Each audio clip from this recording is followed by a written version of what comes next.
I try not to think of like image all the time, you know, like not think about how you look or how you come off all the time. That's exhausting. And there's more to you than that as a person. There's more than just like what people see when they see you. And so I admit though that I've struggled with it. Like it's one of the reasons I'm not wearing glasses. I need glasses.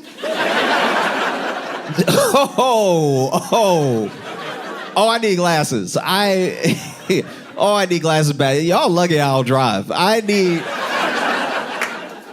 need glasses. I have walked up to animals. Sure, they were different animals.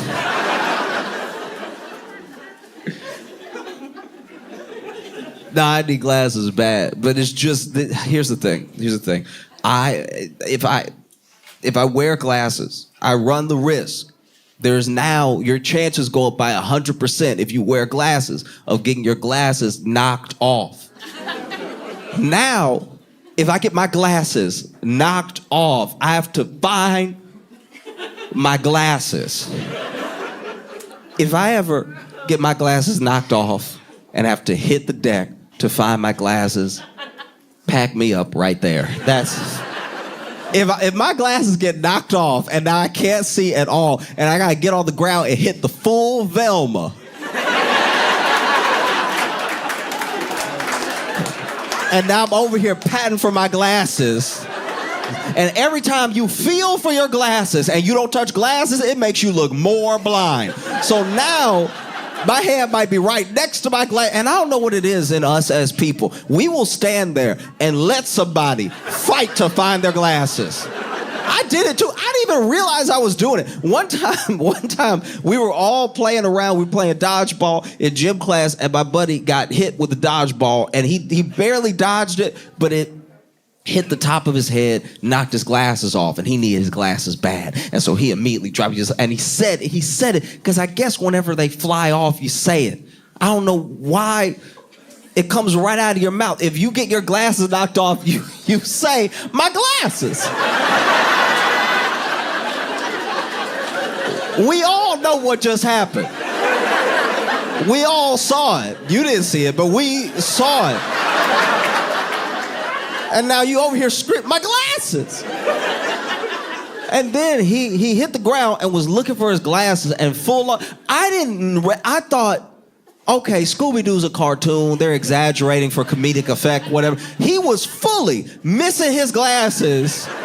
Wouldn't even slide his hand, was just tapping the wrong place around the glasses nonstop.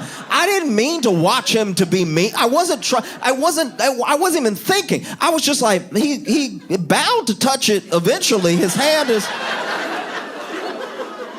And then everybody else started screaming out instructions. They were like, no, little to the left, little to the... And we weren't bullying him. No one was like we were trying to help. And it didn't occur to me until he grabbed him that I was like, oh, I was right there. I could have picked him up for...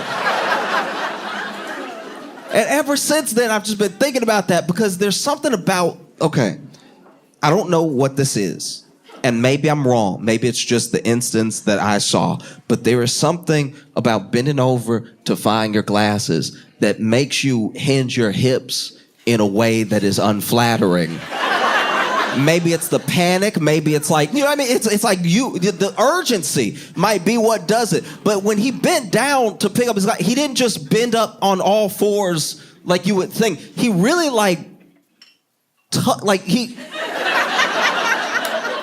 it was up in the air in a way where I was like, is that part of it? From that day to present, I remember being in the eye doctor's office. And they had the test for me, and it was all the letters. And I knew I needed glasses as soon as, okay. They have a lot of layers to it, a lot of levels, right? First one, that E, easy. Must be why it's an E. Next two down, the like F, L, Q, whatever. I was like, all right, fine. Third layer down, I was like, okay, all right. Trying to get tricky.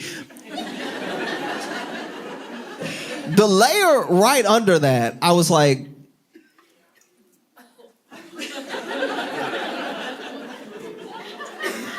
and they were standing right next to me. Don't strain eyes. I was like, I'm not straining. I'm just looking.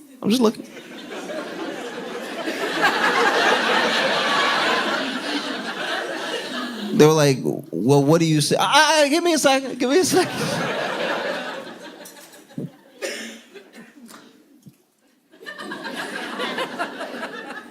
Okay.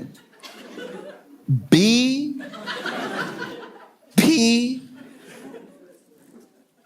That's a car. That looked like a car.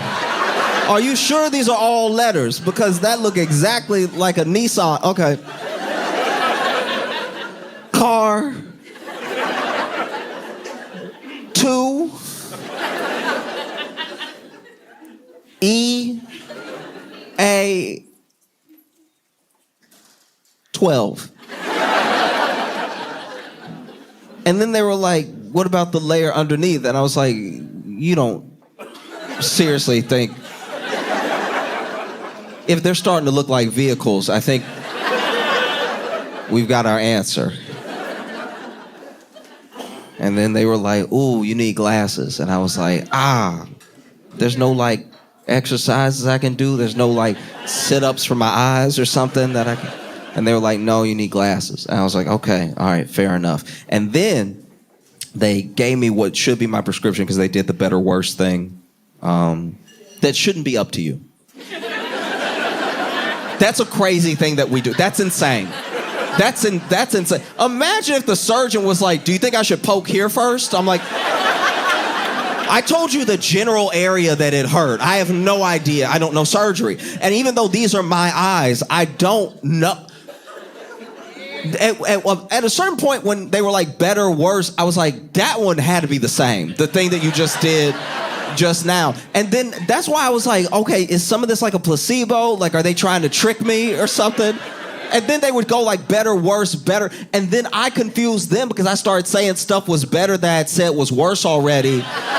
But then I was like, but why are you trying to test me? It went from feeling like an eye test to feeling like the type of test your girl gives you when she knows you did something wrong. You know what I mean? Like, no, is it better or is it worse? Is it... No, you tell me. You tell me what you think. No, I can't answer for you. I can't do that.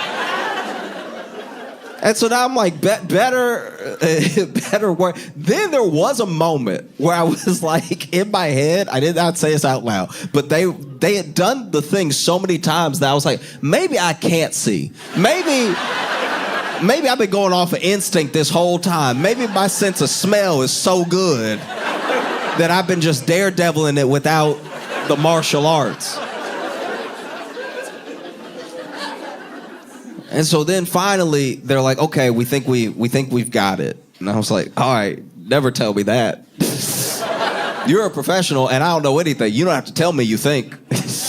I'll take what you say as the truth. And then they ordered my glasses. Glasses came in and it was almost too much seeing. Like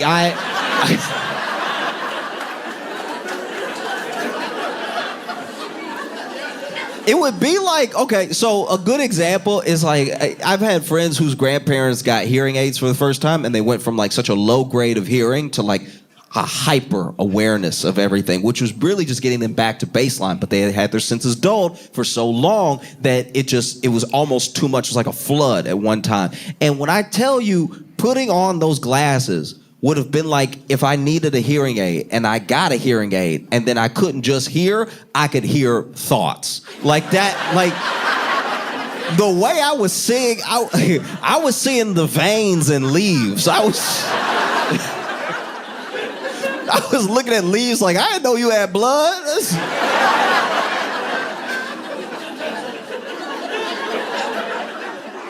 No, this is incredible. It was incredible, truly. I put them on, and I even said to the optometrist, I was like, this is almost too much. Are you sure this prescription isn't too hard? Like, I should have said strong, but I didn't know the term. And they were like, no, you'll get used to it, and you may experience like a slight, headache as you adjust. You start wearing them more often and stuff like that. And I was like, oh, okay, cool. And then I'm walking out with glasses on for the first time. I'm not even considering like how I look with glasses versus without glasses. I'm not even really thinking about that. I walk out the optometrist's office and immediately, almost, not quite, get clipped by somebody on a bike.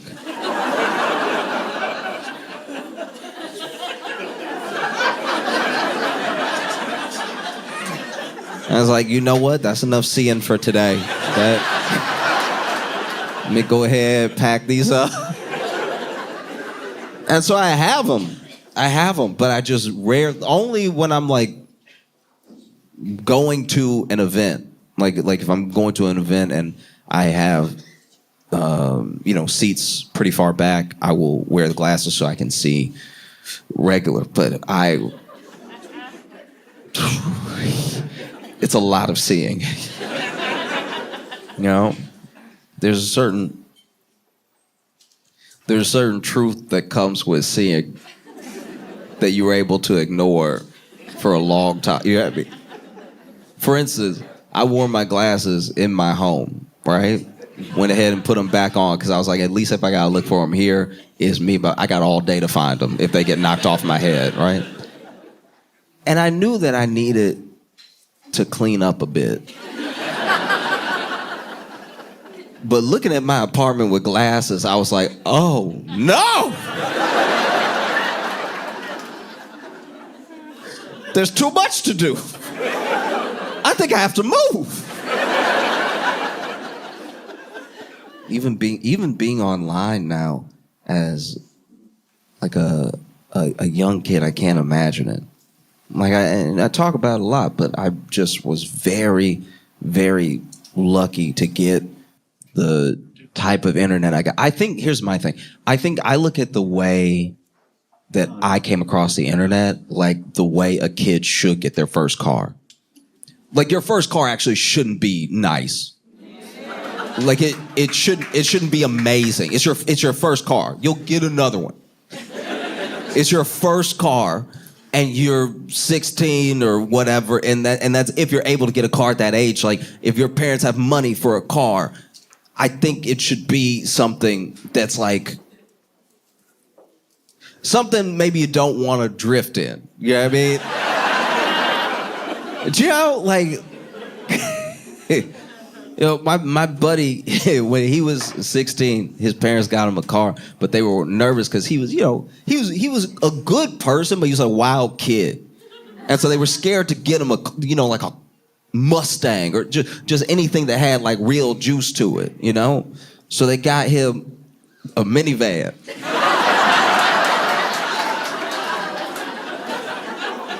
And at first he was all upset. He was like, well, come on.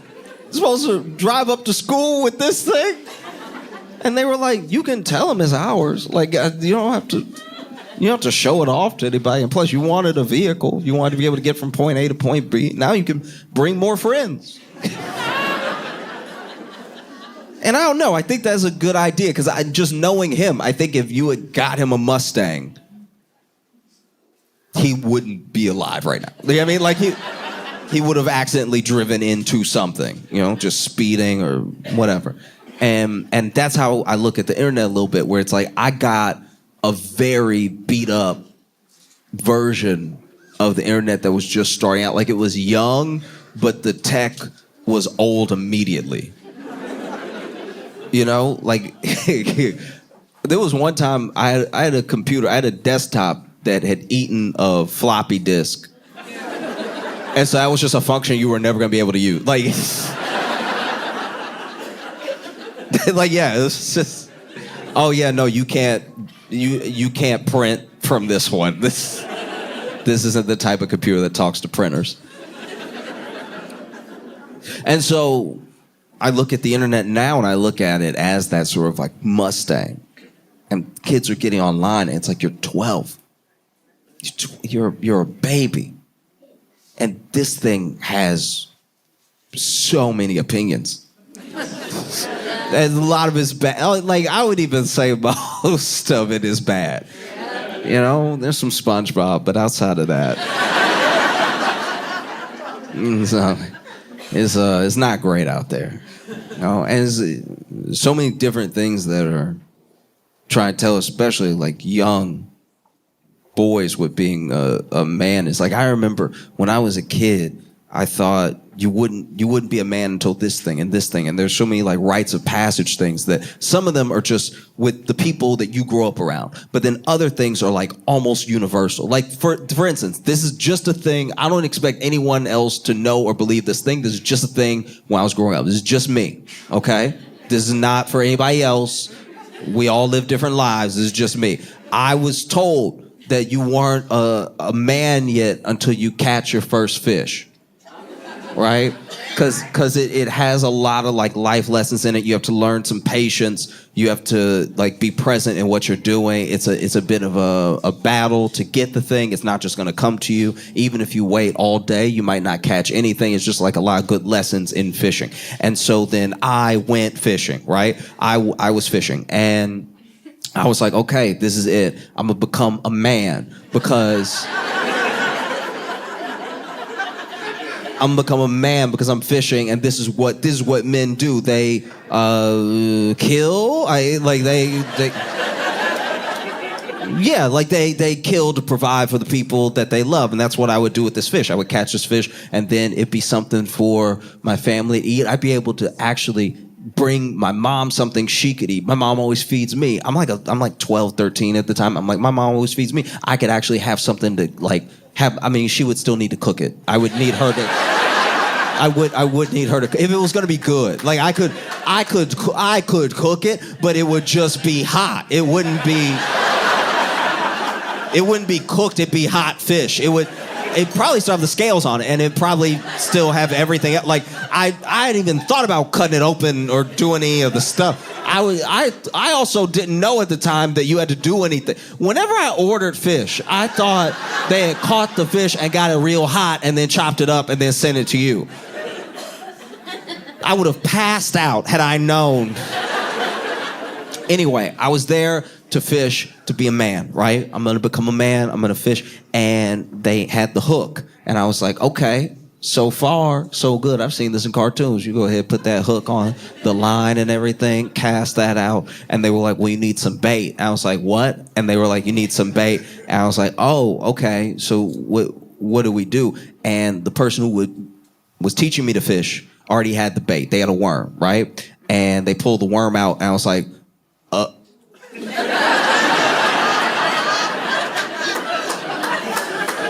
What does that have to do with anything? I feel like you mixing activities right now. Like that's very weird that you would bring worms to fish. And then he was like, no, the fish is gonna go for the worm. Like the fish is gonna, the worm is the bait that the fish will. That's what we'll use to catch it. He was like blown away that I didn't understand this concept. He was like, he had to describe it so many times he started saying it wrong. He was like, yeah, because the worm wants fish. The fish will want the hook if the worm has it. And so then this dude is trying to explain to me, and I was like, I don't know.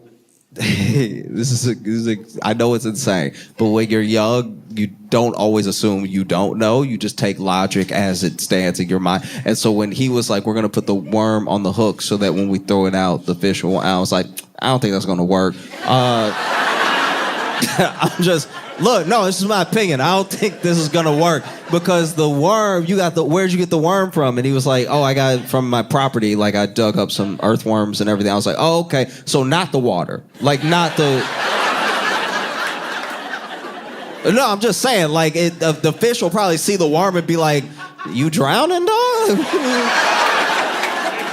We have never met before. I don't think the fish is gonna be like, ooh, delicious. Oh, I've been waiting my entire life. No, I think the fish is gonna be like, what is Like I think if anything, the fish is gonna think what I think, which is why is this here?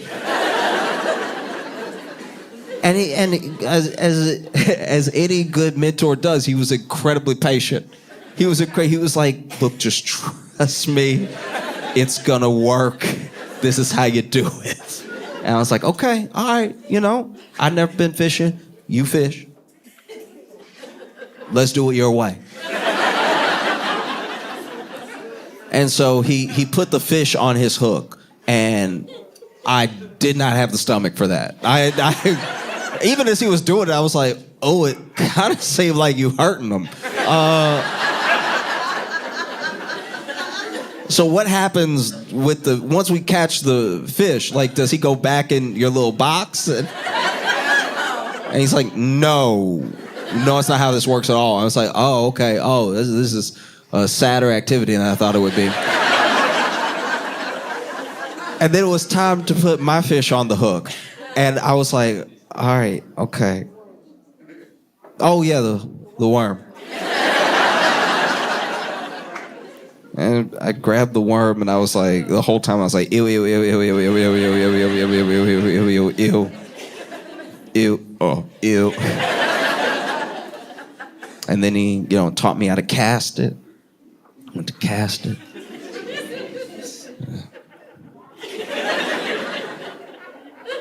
Probably did it more times than I needed to, because I kind of liked casting. I was like,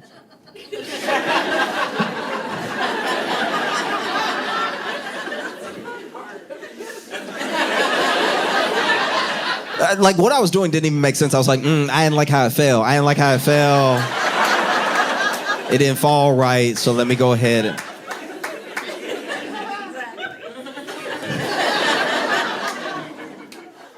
Finally cast out. He's like, you gotta stop. There's no way the fish still wants. You're scaring him. And I was like, okay, all right. So what do we do now? We cast out and everything. It's like, well, we wait. This requires patience. I was like, oh, okay.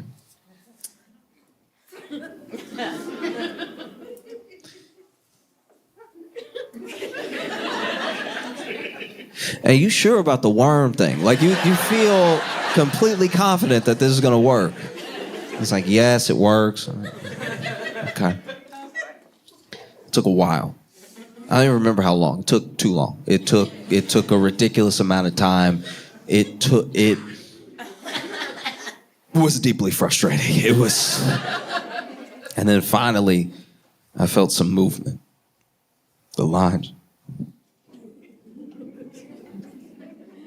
And he's like, grab it. Grabbed it.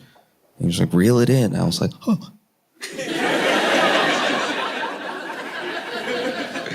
Because then I started to reel it in, and he was like, no, give it a little slack, let it think it's getting away. And I was like, oh, okay, but it's not getting away. He's like, no, but if you just pull, it might break loose. Give it a little slack, pull it back. I was like, oh.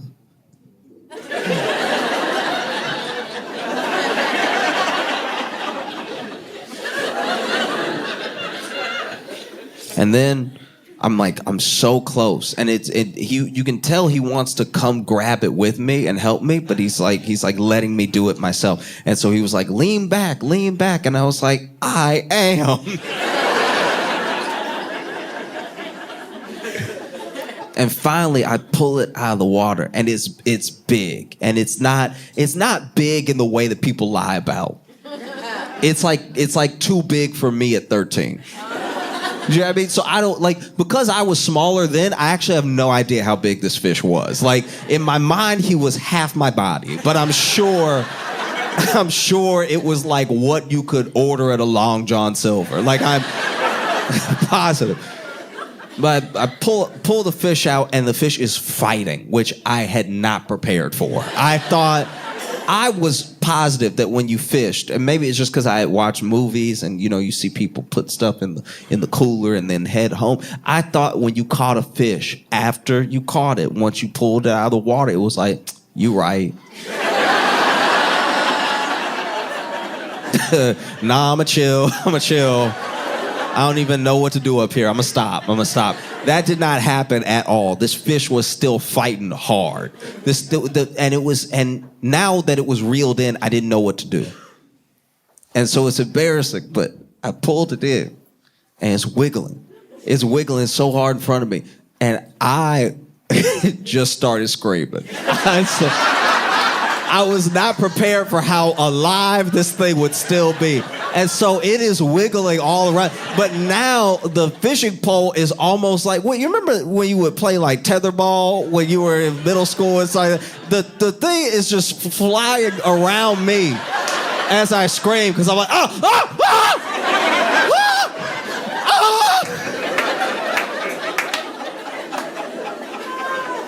And I hear him, and I know he's still next to me, but he sounds 1,000 miles away. And he's like, grab it, son, grab it. And I don't know why I closed my eyes, but I was,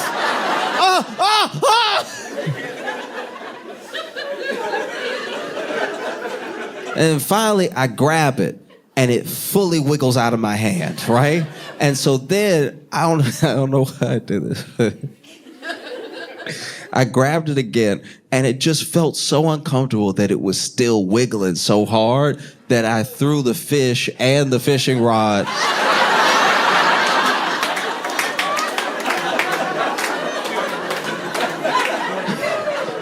Now, I did throw it on land. I don't want you to think I just threw it back in the water and lost two things. No.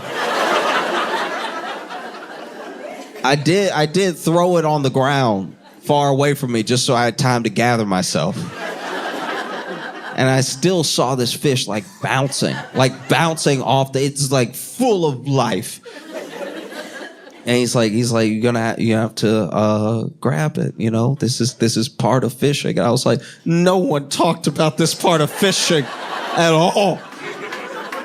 They said it was peaceful.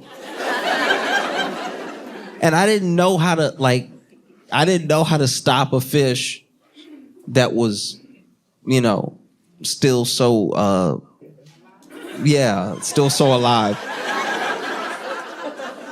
And so he kept telling me to grab it, but I was like, I've grabbed it. That doesn't deter it at all. It still very much wants to keep moving, and I don't know what to do. And so okay. I run up and he's like, grab it. And in my head, I'm like, oh, okay, this is what he wanted me to do. He wanted me to grab it. He was going to take the hook out. He was going to put it in the cooler, right? And it would just be ready to take home.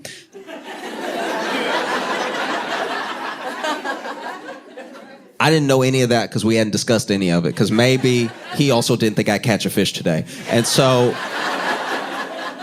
in my mind, I'm on my own. I know I have a mentor there. I know I have somebody who fishes, who knows what they're doing, that I don't even believe for some reason. But I just ran up, and I don't even know where it came from, but I ran up, I grabbed it, and I punched the fish as hard as I could.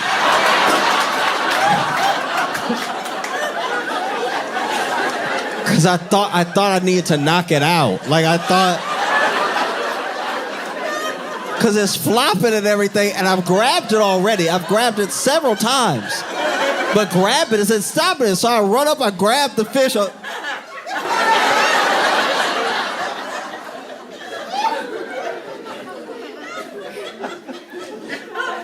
it stopped moving. And I threw up immediately.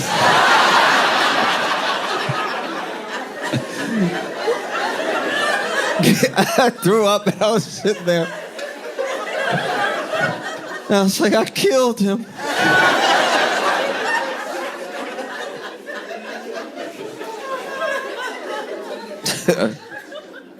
But at least I was a man, I was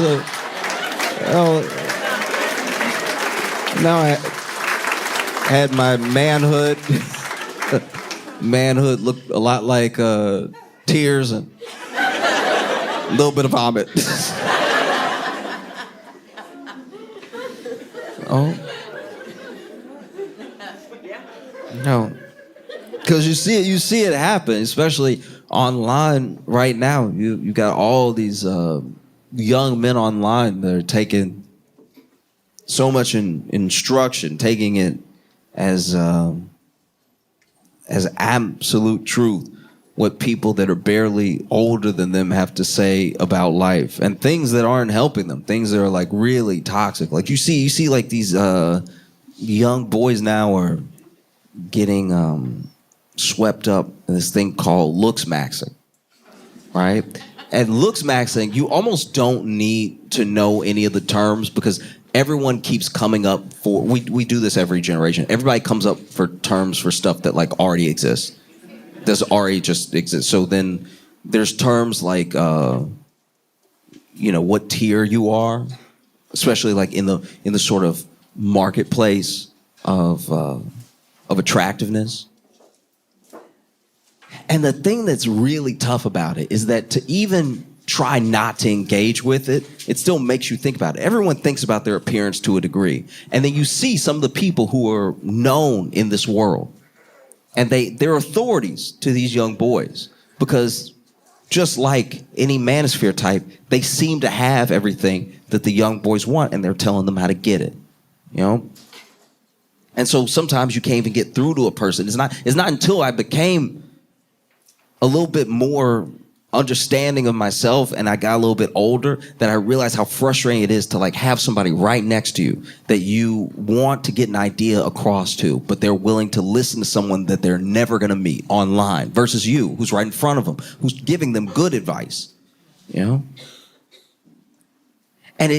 on its face, it just holds so little value. It's this idea that everything really does just come down to your looks, how you'll be treated, if you'll find a partner, all this stuff. If you'll be able to get certain jobs, if you'll be able to be loved at all. And not only is that thing not true because of all the reasons that you say when a kid is little and you're trying to instill good confidence into him, it's not true because if you look around, that's just not what's happening. Like, as much as we shouldn't judge on looks, as much as we shouldn't put everything, all of our energy and all of our focus into just what we project outside, we still have an awareness of how people look. That's just human. And that's the tough part about when you're dealing with some of these people, because they'll say a thing that has a nugget of truth, and then that nugget of truth is what a bad actor uses to then say, well, I guess people just shouldn't work on themselves at all. And that's not what I'm saying in the least. I'm just saying that, like, I've watched two women fight over a man who was ugly. That happens. That happens all the time. It's actually crazy how much it happens. I remember I was in college. And these two young ladies were going at it. And when I say going, I mean like they were fighting. The only thing they were missing was a cage behind them. Like they were going at it, pulling each other's hair, screaming. And when you're young like that, you're a little bit more transparent. You don't even realize you're being transparent in what you're seeking or how you feel, and you just say stuff that's like the exact emotion. And so one of them pulling each other's hair and thing goes, "He's mine." She said, "He's mine." She said, "He's mine." And I'm not going to get involved. I'm not going to try to break the two of them up. I know better than that because they were hitting hard. But I heard her say, "He's mine." And I couldn't help it. I just,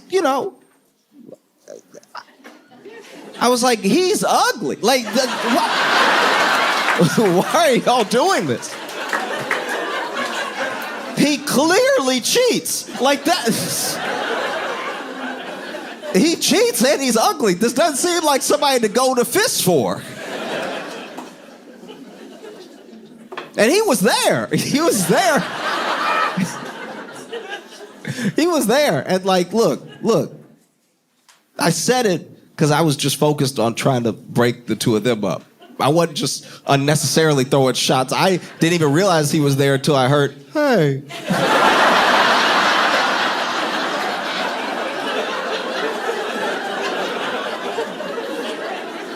But look, this is one thing that I will say about looks as well, is that it almost doesn't matter what you look like until later, if that makes sense. There's a world where he is dating one of them and they like him and he likes them and they have a great relationship. And it doesn't even occur to me what he looks like not really. But based on what I'm seeing, which is of his character, these two girls are fighting. They're fighting because they both think they have him, because he cheats. And so then him being a cheater and me noticing that this person cheats and hearing about it and then seeing them fight now because this drama that was like unfolding right in front of us, I just noticed because I have eyes. It's like, I don't know if he's the one to hit over. And so I think some of these things, they become a part of it later. I don't know if I'm making perfect sense with that, but it's not as if I thought to myself, I can't believe anyone would date him. I just couldn't believe two women were fighting over it. So clearly, this looksmaxxing of the sexual marketplace and the sort of physical economy that we have over other people, it clearly doesn't actually play out that way in the real world. According to all these looksmaxxers, he shouldn't have been able to even speak to anyone. Do you know what I mean? That's their gospel. And they act like they know how the world works. And meanwhile, all these people who are out here doing these things, when I say doing these things, I should be clear. I'm talking about people who are, doing like bone smashing on their cheeks to try to get more contoured cheeks. I'm talking about people that are giving themselves disorders, have unhealthy relationships with eating. All of these young boys are in this position where they're constantly thinking about how they come off, how they look. And meanwhile, so many women like ugly guys. What do you do? I don't know. No, I've just watched it. And I don't mean, here's the thing. I don't mean ugly as in ugly to me. I mean ugly as in as soon as they break up with this person and they start describing their face, it's not the face of someone. Do you know what I mean? I'm like, no, I saw him, but I guess I didn't notice all the problems.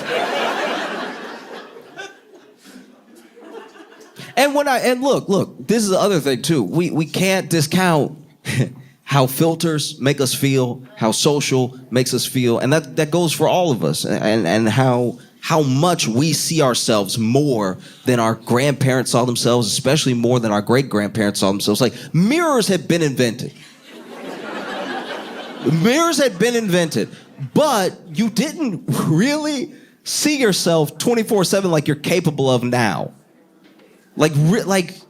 Our great-grandparents didn't have a phone to try to take a picture of their friend that they lifted up, that the phone then betrayed them and was on selfie mode, way too close to their face. So close to their face. No one should have to see their face that close. That's not how we were made. Even when you look in the mirror, you don't go nose to nose with the mirror. No one should see us that close.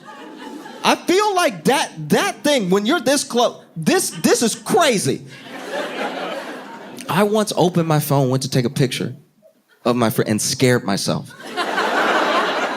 Because I wasn't expecting to see me. I had already imagined what the picture would look like. So when I saw me, I was like, oh, geez. And then I realized that this close,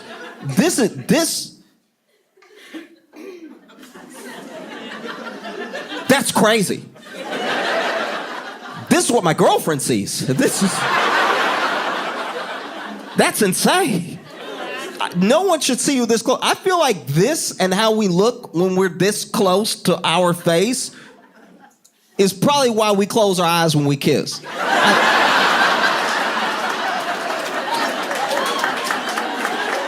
I'm like almost positive that like, no, I think if you went to kiss, open eyes.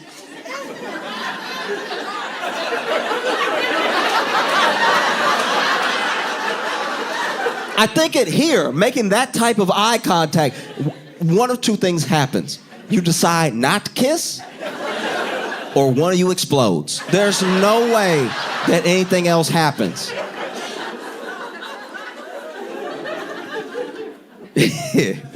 Ooh.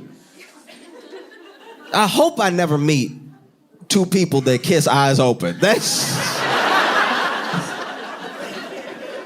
a level of intimacy I may never reach. That is terrifying. And so you see how the widespread, once again, sort of gospel, because it's this thing that these young men end up living by, and how it affects them. And some of it is like wrapped up in things that people were going to do anyway. You're a young man, and maybe you like sports, or you just like getting out there and being active. You were already probably going to start working out anyway, in a way. But now even working out is wrapped up into this thing. You know, there's like softmaxing, which is all the healthy things that like a person can do to not just improve their appearance, but improve their health. And then there's like the hard maxing stuff, like the double jaw surgery that these 70-year-old boys think that they need and everything. And it's fascinating to watch people freak out so much about it, not just because they should. This is an intense thing that is kicking off in a short amount of time, but it's especially jarring because this is like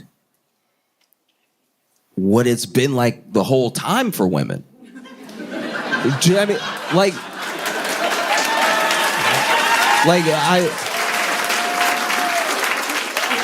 Truly, I'm not saying that so that you clap. I'm saying that because that is a realization that I think a lot of people didn't come to until they saw their like 70-year-old boy freaking out about his face. Like, it sucks that we could have just been better to women. And then, well, it's like we could have just been better to women, but now the internet and society at large, like, no, we could just give boys eating disorders too. Like,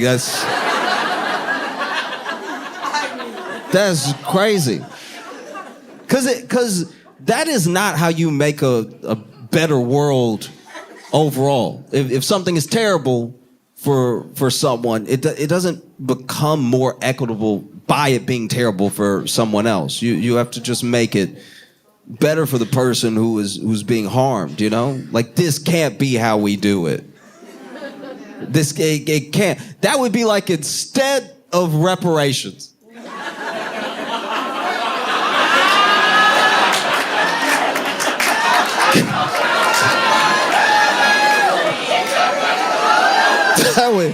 that would be crazy. Imagine.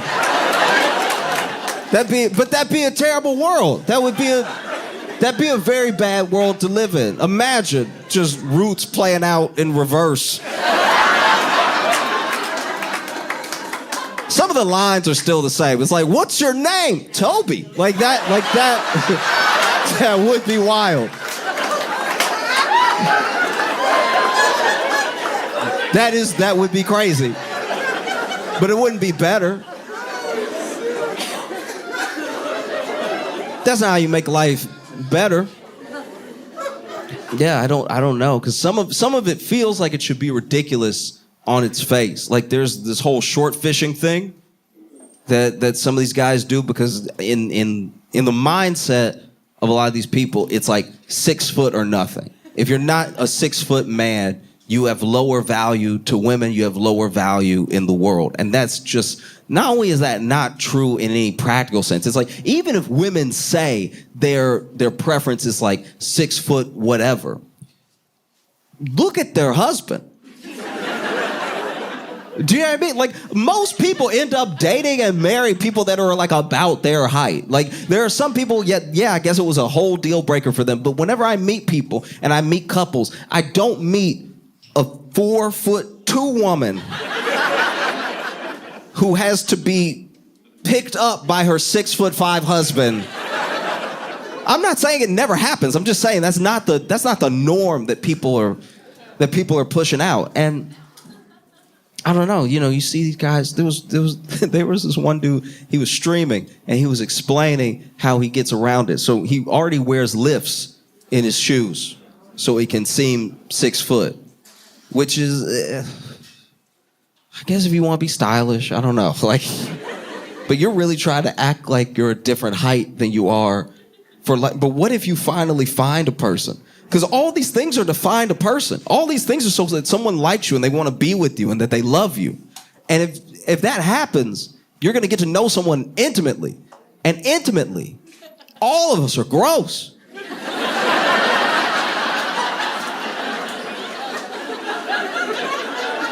The whole point of someone loving you is to look past how, like, deep, unsettling, weird, offbeat you are. Like, the most put together people. Okay, all right.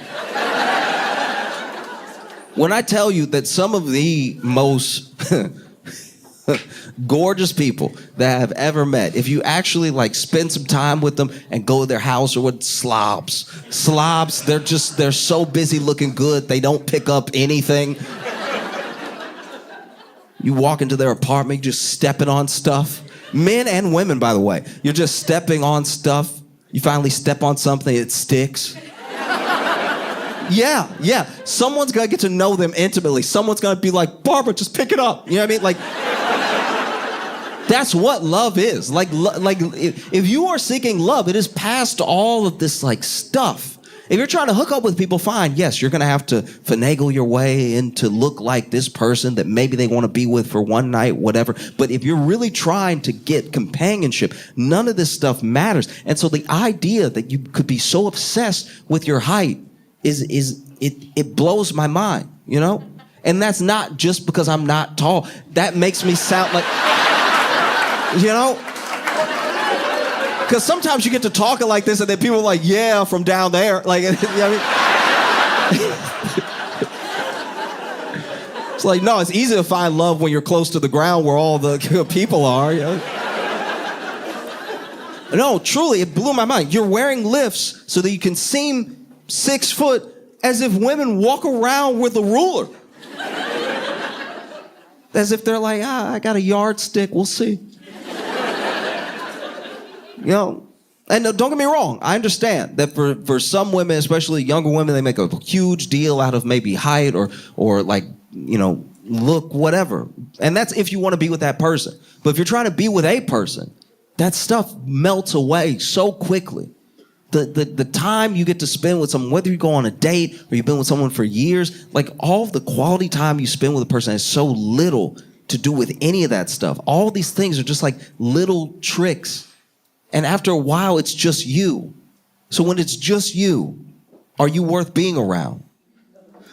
That's like, I think maybe the scariest question. And so you do everything that you can when you're in this sort of mindset to dress up as much as possible so it doesn't even matter.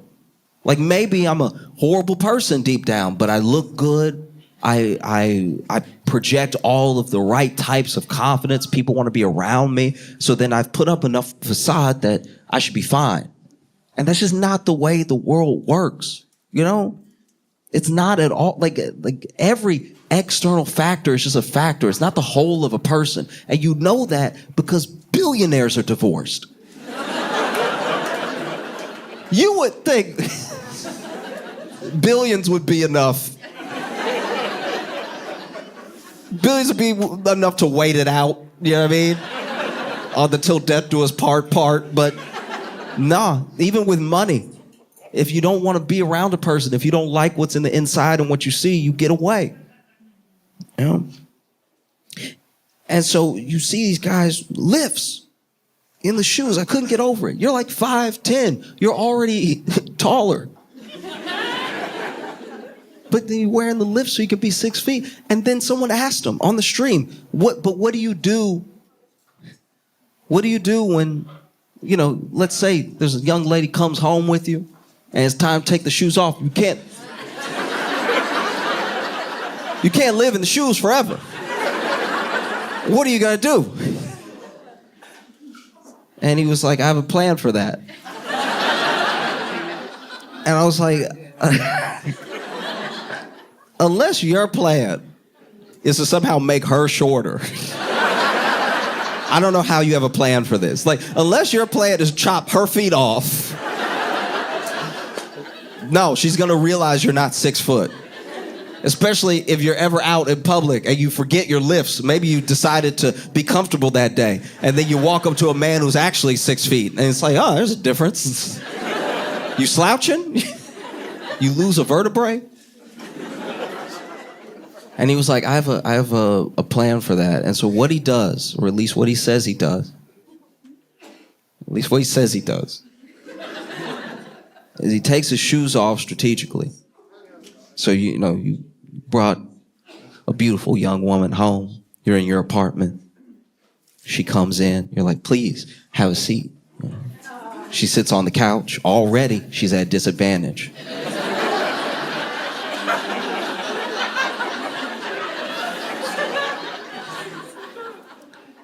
So now she's sitting down. This is a perfect opportunity.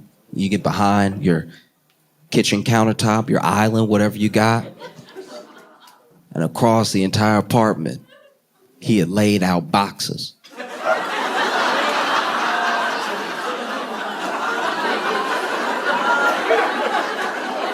He got boxes everywhere. He got random boxes. And he'll kick his shoes off and step on the box real quick.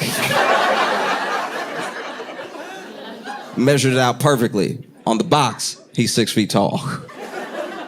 And he's like, yeah, but what if she likes you and she wants to move things somewhere else? What do you do? Eventually, you got to walk away from the box. Like, yes, and then you strategically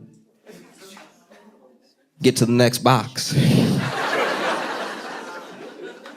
Imagine her being like, why don't we go back to your room? And you're like, oh, yeah, that sounds great. That sounds fantastic. What was that?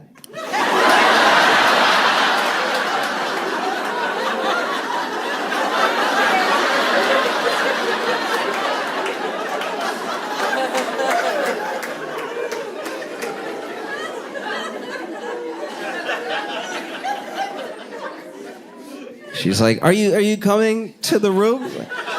Yeah, I'll be there in just a second. I think you dropped something.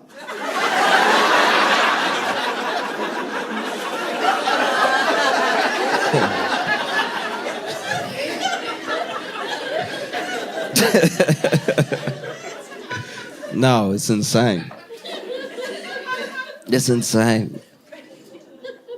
And I think sometimes the internet, whether it is filters or whether it is the sort of propaganda, it can warp your idea to what life is. Like you see these people who are genuinely taught over time to hate themselves, hate how they look, to not think they're ever gonna find anyone. And that is the perfect opportunity to sell them something. Because that's what it is. I can sell you what you're missing, and you happen to be missing exactly what I'm selling. And when you're young and impressionable, you don't really understand the grift. You don't really get it. Because right now, the top people in Looksmaxxing are all young. They're all at like their physical prime. I wonder how many fans they'll have in 30 years. Do you know what I mean? Or do they get booted by the community that they started? Because there's nothing built around it that's real community. It's everybody just vying to look better than everyone else. but based off of like metrics that are made up in real time. And half of it is like eugenics repackaged. You know, a lot of this stuff is scary, not just in what it does to people, but how it makes people feel about themselves. No, and look, I understand. You know, I've been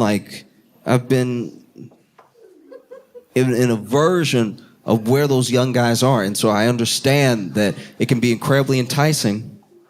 That do this thing, either change yourself in this way or do this action, and it will work.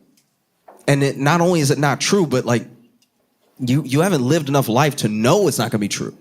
And so then you do these things either to yourself or in pursuit of someone, and you end up disappointed. And then the worst trick that all these things play on people is that when it doesn't work out, it's somehow still your fault.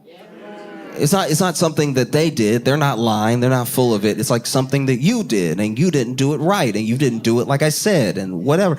And I don't know. I've just watched, like, being in relationships now, being with people. It's like I've seen how little looks end up mattering over time, especially.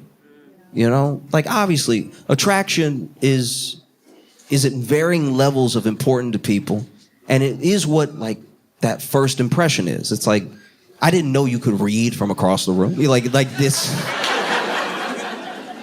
You see someone and you like how they look, and you approach them, or you meet someone and there's like a spark there. Like, chemistry is real, you know? But like a lasting relationship, it's like, if you really want your woman to be happy, you don't need the perfect cheek or bone structure. You just need to, like,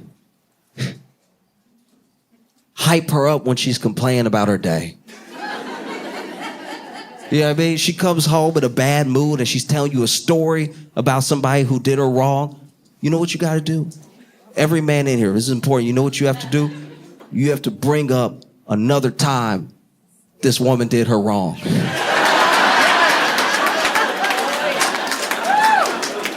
If you're trying to win at life, all you gotta do, listen to the whole story, whatever she did at work, and then just be like, yeah, and she forgot your birthday. I wasn't even gonna bring it up again because you know what I mean? Because you would let it go because you're a good person. But like, it's bothered me ever since it happened. You know, if I'm being honest, and that's you know, you too good to people, baby. That's your problem. You know, you out here doing this community service with friendship. No more charity. You know what I mean? She don't deserve it. You know, I told you to cut her off, but you know, you're too gracious. This will require listening every time, so that's also part of it. You have to remember things to be able to bring things up again, so that is a bigger part of it. You're gonna have to listen everything. You have to start to know and remember the characters.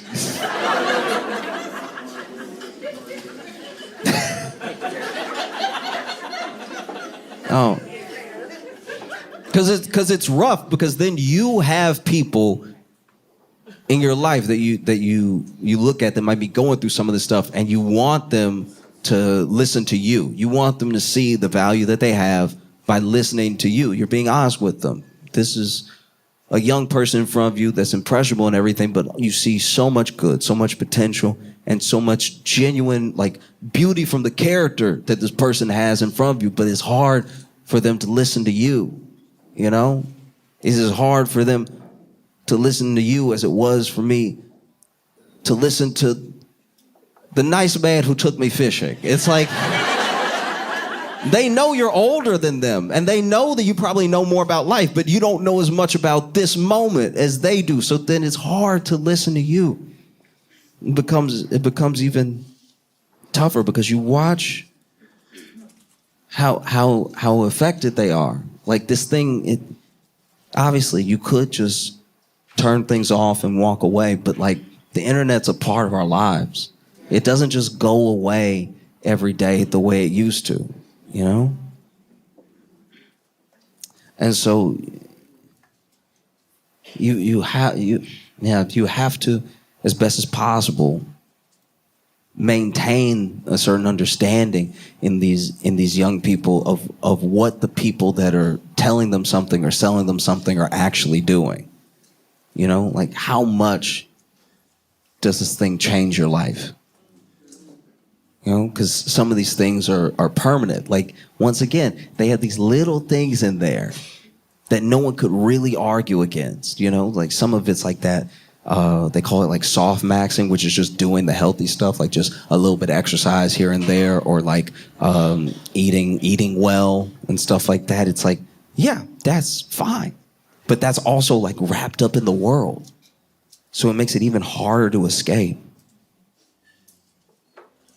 And I don't know a real way forward with some of that. Like it's up to every individual and the relationships that they have to make sure that you do as best as you can. You instill this sort of like confidence in young people, and that you don't ever assume that they feel good about something that you haven't talked about. You can only rate people nonstop. You can only assess everyone else nonstop when you are deeply insecure yourself. And you only have time to like obsess over who makes sense with who when you're like deeply insecure about yourself. It was at my most insecure that I was a real hater. No, I was a mega hater. I'd see two people holding hands and just want to kick the hands apart.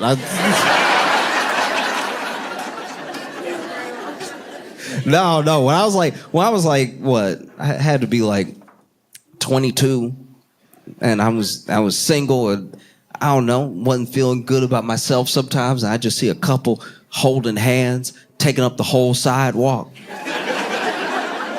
Either be two people or be one person, because like, why are you walking down the sidewalk taking up as much as over here doing this? I can't pass. I just wanted to.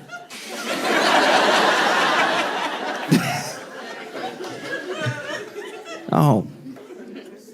And then look, you meet someone. And then when you meet someone, all of a sudden, everything's not so bad. And so it seems like that entire time, maybe no one had a problem but me. And it takes all the stuff that it's always taken to get around and over some of that. You know, the people that love you for a reason. And the worth that you have isn't like something you have to build to. It's intrinsic. You know? And then, you know, yeah, if there's something that you don't like about yourself, it's not an indictment on your personality. Whether you change it or not, you're still you. It's actually why you find people who are deeply, deeply into this stuff are still so unhappy. By the logic of the thing, they should be the happiest. They could cut a stone with their chin. Do you know what I mean? Because and that's the thing. It's like you're chasing beauty, but beauty is relative. So there is no top. There is no like 10 out of 10. Not really, and not for everybody. Meanwhile, you have two good-looking women fighting over an ugly man. It's like that's crazy. Look.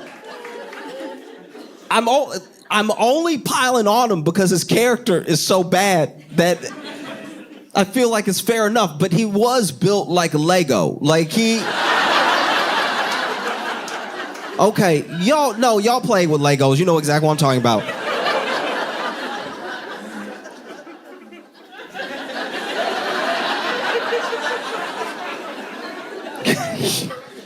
Even when I was like, he's ugly, he was like, hey.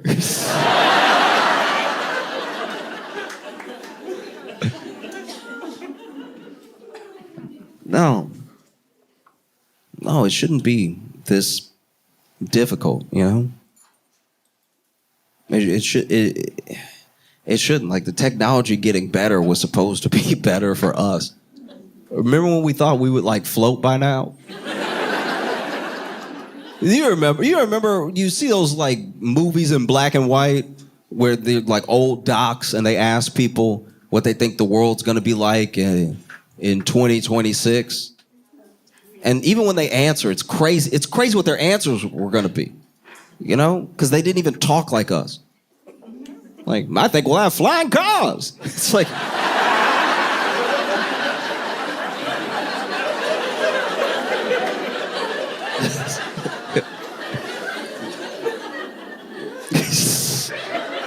No, man, this guy was so wrong.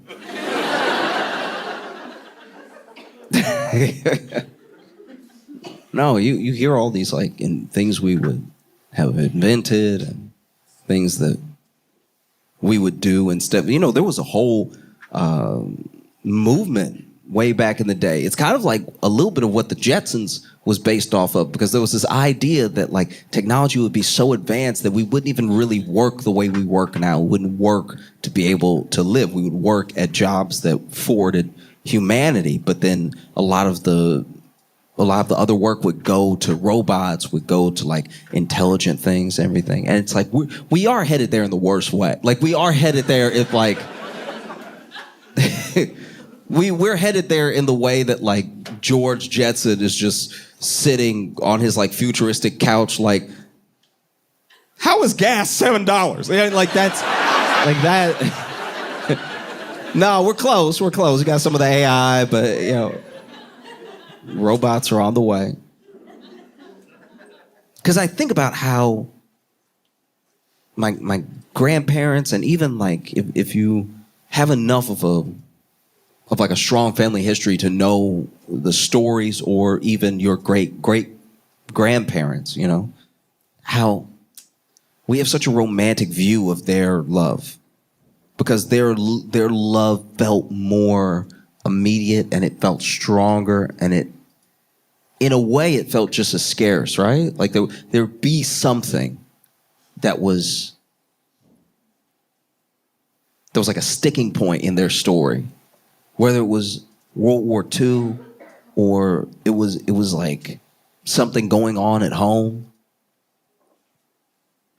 And we don't really think of them as constantly trying to one up each other and constantly trying to like date up, or what does this person have, or you know, you hear your grandma tell a story about your granddad. It's like, oh, we met at a dance hall and he was dashing. Like, oh, that's so sweet. Yeah. Yes, and he walked right up to me and he asked if he could buy me some honey wine. And you're like, oh, it's adorable. Yes, and then we drank and we woke up in the neighbor's barn. I'm like, oh!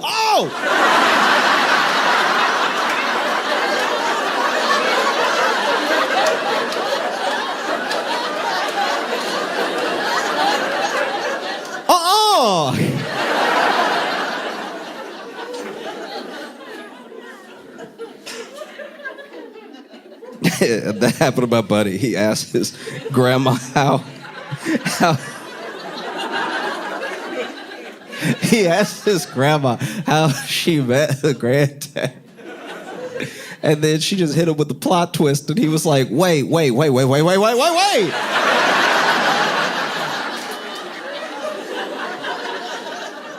Because she just kept talking. He was like, I'm not trying to hear the rest of the story.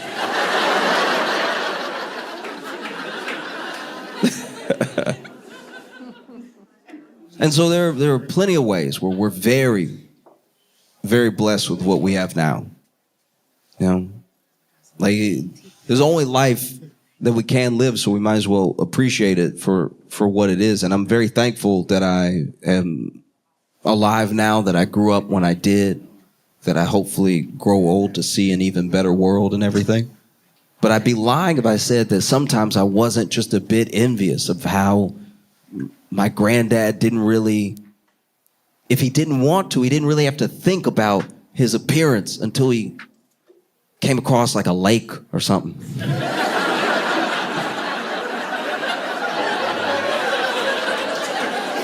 Yeah, I mean, it was either mirrors or water. That's the only time you saw your face.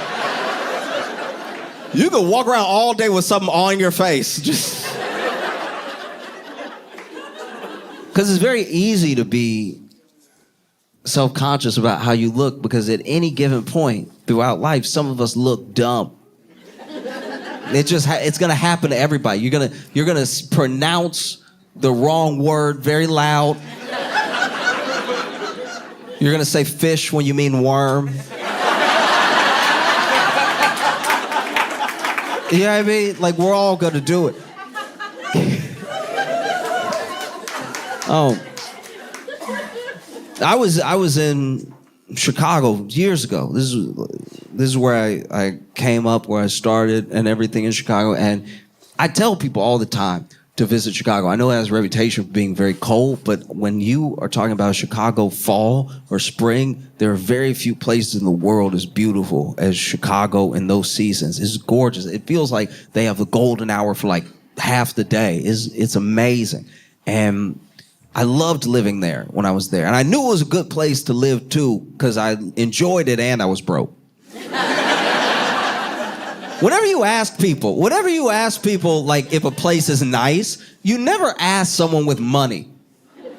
For people with money, everywhere is nice. They're having money there. This is crazy. You ask somebody about different places, different cities, and they're like, "Oh, it's wonderful." It's like, yeah, but you can go to the best restaurant anywhere. If you want to know if a place is nice, ask a broke person.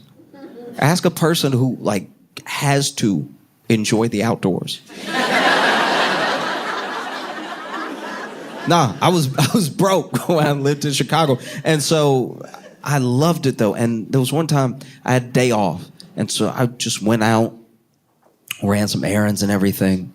Was having a great time. This was like a phenomenal day. Saw some friends. I came home and then realized that basically the entire day I had my pocket out.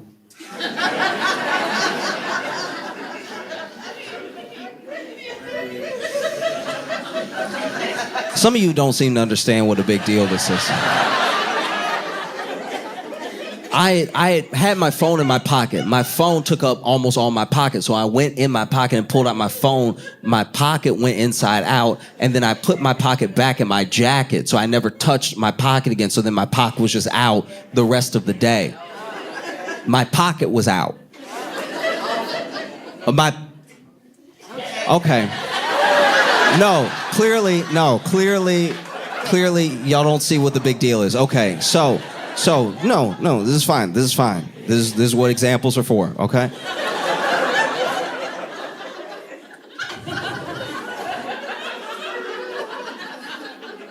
What do you think of me now? What do you think of me right now?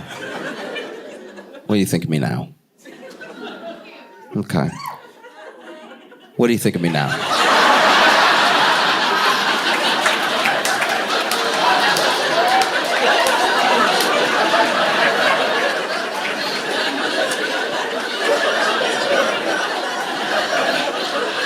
No. Let's check. What do you think of me now?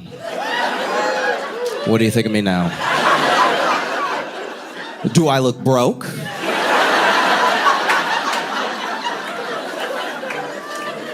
Do I look 7?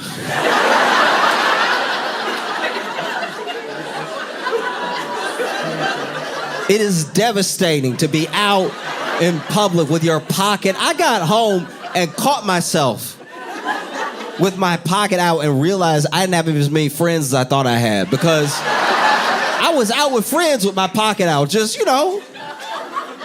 hanging out, talking, like, oh, it's good to see y'all. This is horrible. I went shopping with my pocket out. I'll tell you this, when you go shopping with your pocket out, doesn't look like you're gonna be making purchases. I was so retroactively embarrassed. I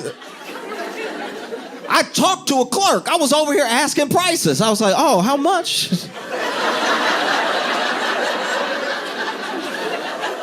Oh, $29.99, that's reasonable. No, I'm not gonna get it today, but I'll be back. I'll be back. This is insane. I went dancing. I danced with people with my pocket out. Oh, if you ever want to clear a dance floor of women, just mosey on over with your pocket out.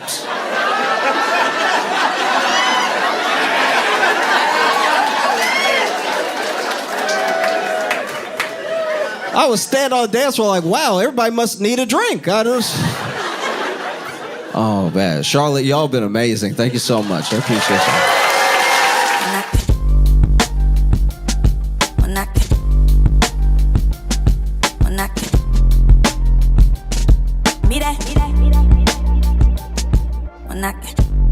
Give it up for Josh Johnson!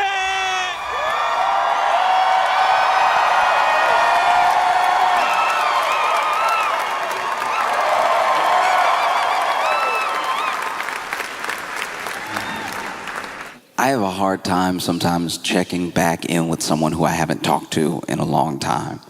There are some people you can pick up where you left off perfectly. Like, perfectly. Like, even when you call them, you're like, as I was saying. It's been 4 years, but you remember where you left off.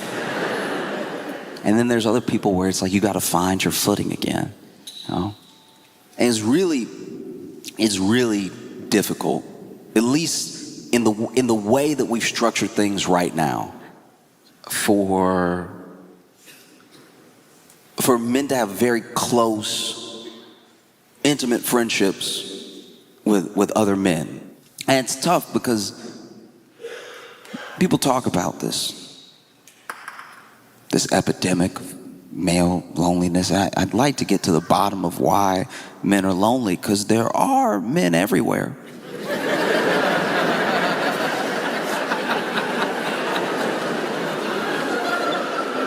It's kind of crazy that there's millions of men and they're all lonely. It seems like they should meet the men that are also lonely. It's a lot of men to be lonely. Imagine 100 million people feel by themselves. Seems fixable. One would hope. But some of it is just like the way that men make friends. There are very few, especially you're talking about your intimate, your strong friendships. There's very few categories and very few ways to go down that road with another man. It's usually one of a few things. Your best friend as a man is usually one related to you, maybe. That's my brother. Didn't even need to make a friend. My parents made him for me.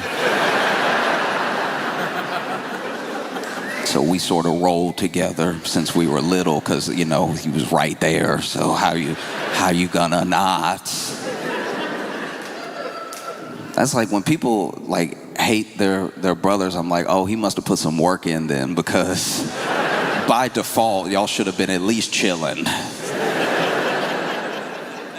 And then there are men who become intense friends through a shared trauma, like a war buddy. Like you may not have even been compatible in the outside world, but you went through something that was so distinct to your experience that the only other person that gets it covers so much ground for you that now y'all can be best friends because you went through this thing together.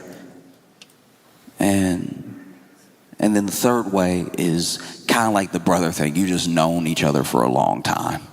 I mean, we took civics class together, and that was that. I don't get out much. And even within your friendship, because this is the thing about real loneliness. You don't have to have no friends to be lonely. You can be lonely within the relationships that you have. It's about letting people in, and it's hard as guys for us to really let someone in, because there's a thing that we're battling all the time. Some of it's social, some of it's like learned, it's conditioned, and then some of it is not knowing how to express the stuff that's inside. So you're in a really tense place as a guy sometimes. And any little thing can knock you off of a good track you have with a friend. Like a hug.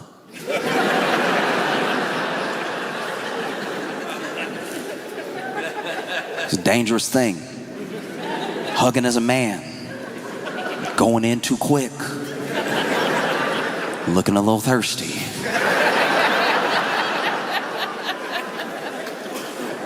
We gotta be really specific about our hugs as men, you know? It's on the top of mind, even if you don't think it is. It's surface level, but it's top of mind. You get a weird hug from a friend, it could change your whole relationship. You know? And most of it is like learned over time. As a baseline, you're good to go, right? Especially if you go in for that one palm first, boom, right here, bring it in, very manly. You know, bow, bow, you know, you bang shoulders together. Whoever shoulder breaks first loses. That's my boy, bow, bow, right? You want to make it extra painful, you go in with the other hand. Bow, bow, bow. I remember one time I went in, you know, hugged my buddy, hands out, bow. Good loud clap too, real manly stuff. People that we didn't know heard that pop from across the room. Pow! Went in for the hug, boom. Messed up both our shoulders.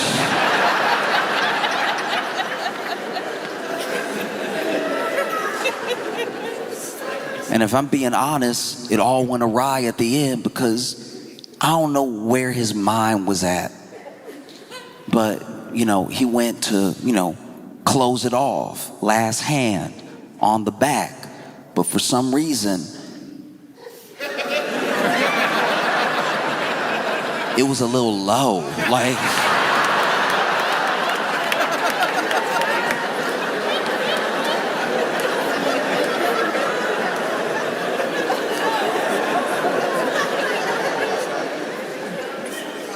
Just so you understand what I went through. We were going in for the hug, bow. I bring it in, bow. He comes around.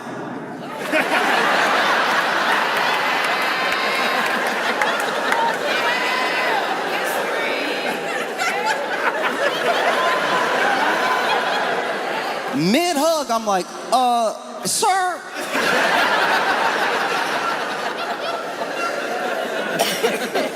He immediately like, yeah, my bad, dog. I didn't mean to, yeah, no, it was great, you know, wind.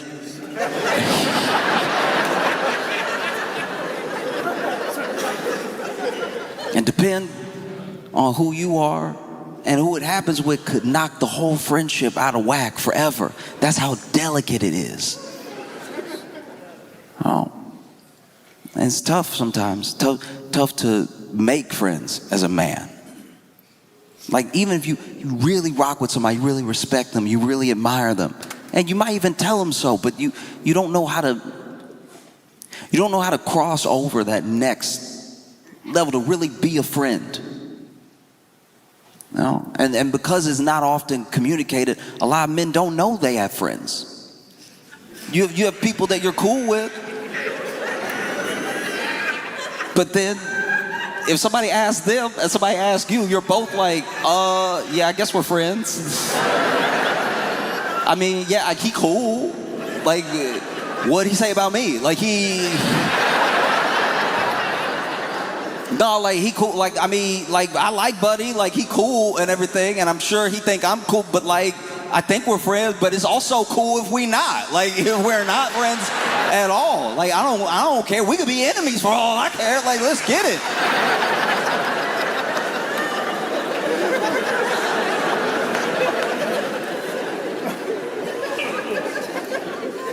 No, it's true.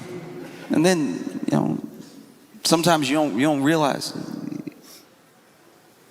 how hard it is to make friends until you look around and you're like, oh, I don't feel like I have many. It's a thing that can happen subtly. You know, it's not something that comes all at once. You look around and you're like, oh, who would I really call if I was in trouble? Maybe just a few people, maybe genuinely. There's no one you feel comfortable making that call to, you know? And so you want to make friends, but it's tough to go out there and try to make friends as a man sometimes. And it doesn't have to be, but just think about it. Like, dudes always act like they don't know what they mean when a woman is like freaked out by a guy coming on too strong, but let a man just try to be your friend.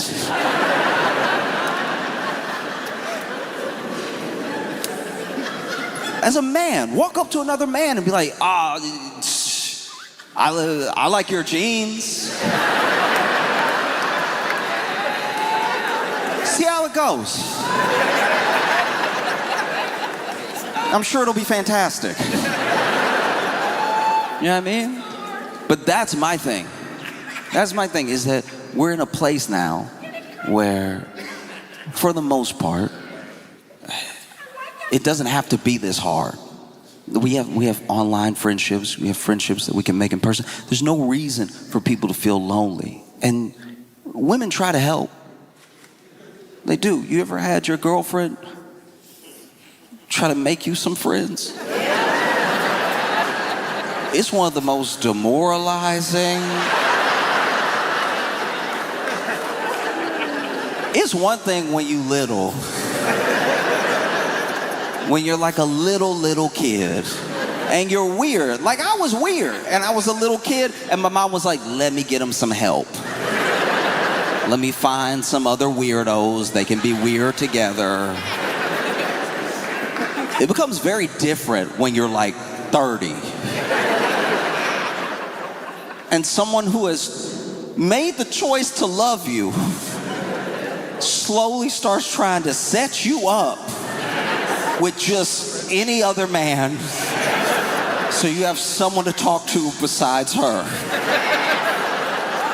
Which is just like so fundamentally what it is.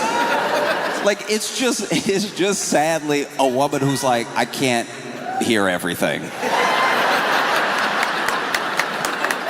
Some of this gotta be for the locker room, please. Men are out here so lonely. We got women trying to set us up for locker room talk just so it won't be talked to them for like an hour.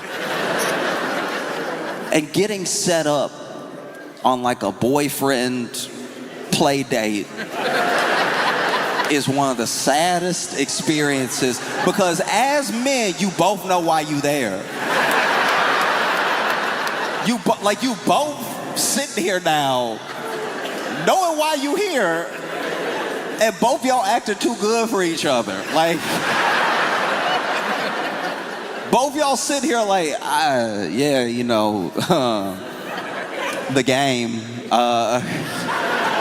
game was crazy last week. I got friends, just so you know. Like, I don't even know why she doing this. Like, yeah, I got people to talk to.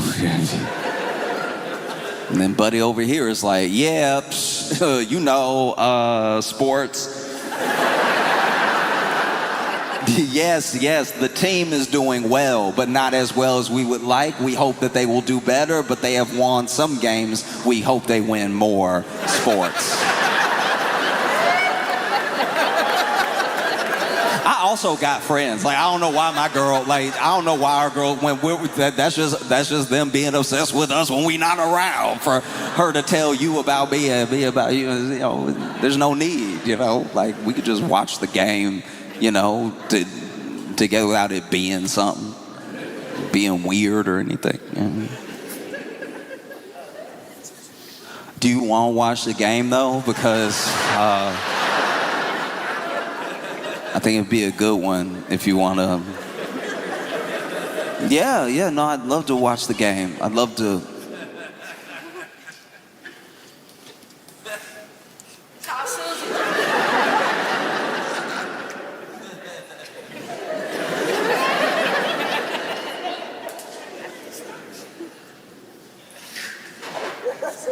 This is nice, dog. This is nice.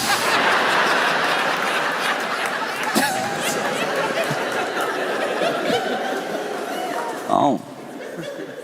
Because it doesn't have to be this way. Your friendships are incredibly important, and I think seeking them out is a very important business to make in life.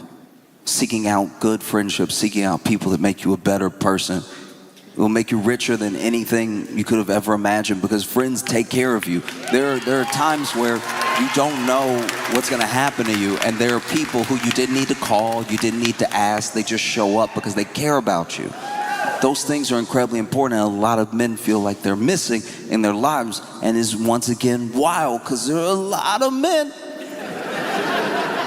I feel like we could get to the bottom of it pretty quickly. Just looking around, you know?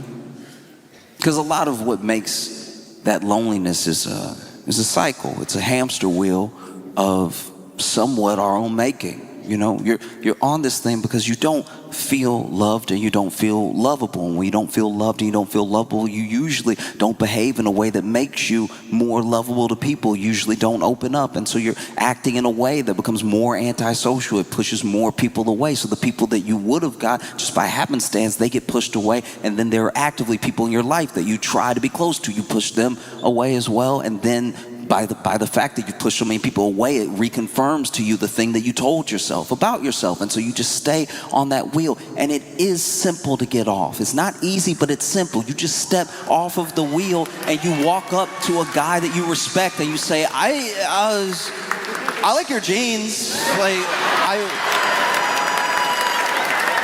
it's cool. They're really cool. Like, I don't know, you're like cool. And one of the reasons that is simple but not easy, one of the reasons it's scary to do, is because there seems to be such a lack of accepting that thing, of accepting that love, of accepting someone wanting to be there for you, take care of you and everything. It's very hard to get in. And look, once you're there, you're there. Once you're there, you know, I know a lot of loyal men, and you'll have a friend for life, but there's some walls, you know?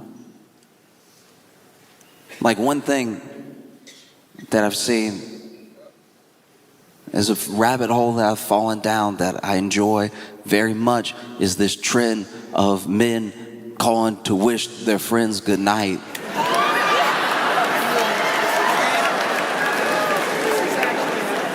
And it encapsulates everything that I'm saying. It's one of the most fascinating things to watch. Basically, if you haven't seen this yet, people are recording, usually the girlfriend or wife is recording their husband or boyfriend calling his friends to say goodnight.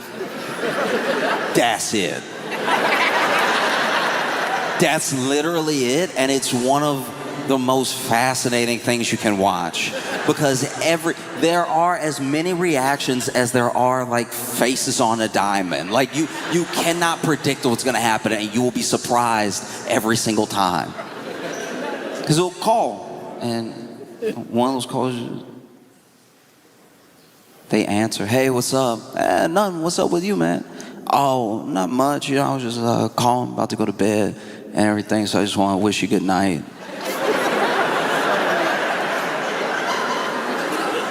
The first one I watched, I just want to call and wish you a good night, you know, just have a good night. And the guy was like,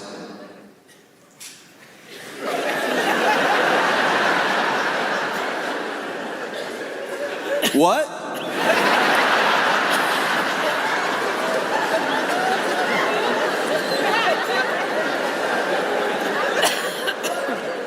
No, I was just saying, call and wish you good night. Like, you know, hope you have a good night too. Sleep tight, drink sweet dreams and everything. What?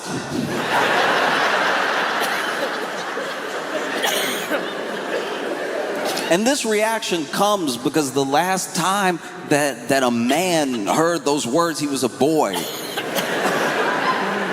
And it was his parents. And that's if it ever happened. So a lot of men don't know how to handle it. It's literally like, yeah, I'm just saying, like, sleep tight, you know, night, night, and everything. Huh?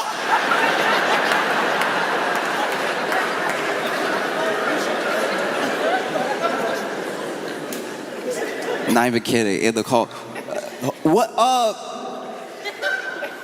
are you doing? Nothing. I'm just about to nod off and everything. So saying, you know, have a good night. You know, I'll see you when I see you. Like,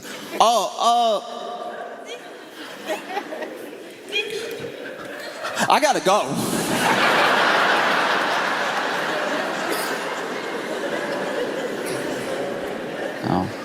Another one of my favorites. Another one that genuinely filled me with joy. This dude called and he was like, hey man, how you doing? I'm good. How you doing? Yeah, no, I'm good, man. I'm just about to nod off and everything. So I'm you know, just wanted to wish you good night.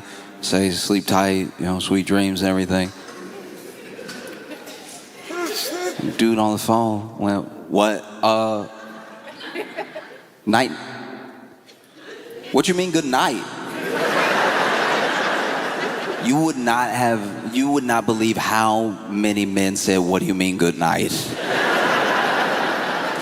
What do you mean good night? He's like, oh yeah, no, I'm just about to go to bed, you know, sweet dreams and everything. And he's like, yo, you good? Are you good? Dog, for real, are you good? And for the rest of the phone call, he could not convince his friend he wasn't kidnapped.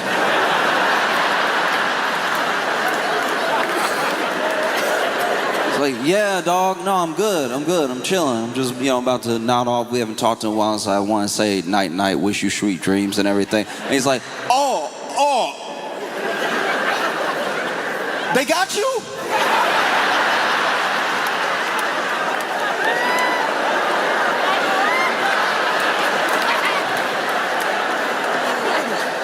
Okay, let me know where you at. Where you at?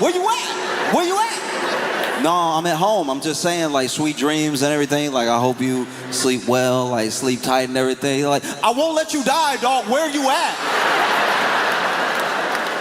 No, I'm right now. Just send me the address. Like, put in code or something. Like,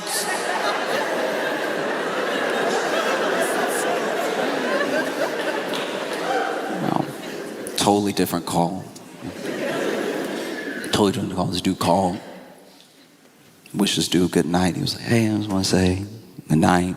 Sleep dreams. Hope you, you know, have a good night and everything. And the dude said, huh?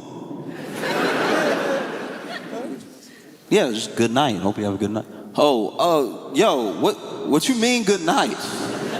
It's like, I'm just saying good, like, have a good night, like sleep well. He's like, yeah, whoa, why you calling me telling me that? Like, you call me like I'm like a side chick or something. What you doing?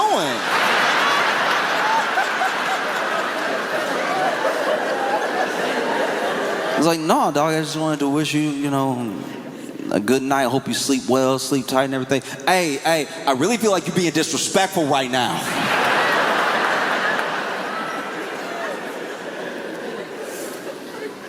And one of the reasons I feel like this is such a phenomenon is because I'm not saying that women even do this all the time, but the way that women are friends with each other has a lot more of these little things in it. It's the little checkups. It's the little, like, how you doing, how you been. It's the little chats that is usually missing in male friendships, which makes a lot of men not really know where they stand with other men. Like, you'll be friends with somebody. You'll be considered a friend by somebody, but you won't be sure. You'll be like, no, I like him. And we hang out once in a while, but like, he's like my other friend's brother. So if you ask him, I guess he'd say we're friends, but it's also cool if he doesn't. Like, I don't care. I ain't care. I'm not pressed about that. Like, maybe we friends, maybe we not. I don't know. It's cool either way. If you want to be enemies, we could do that too. Like,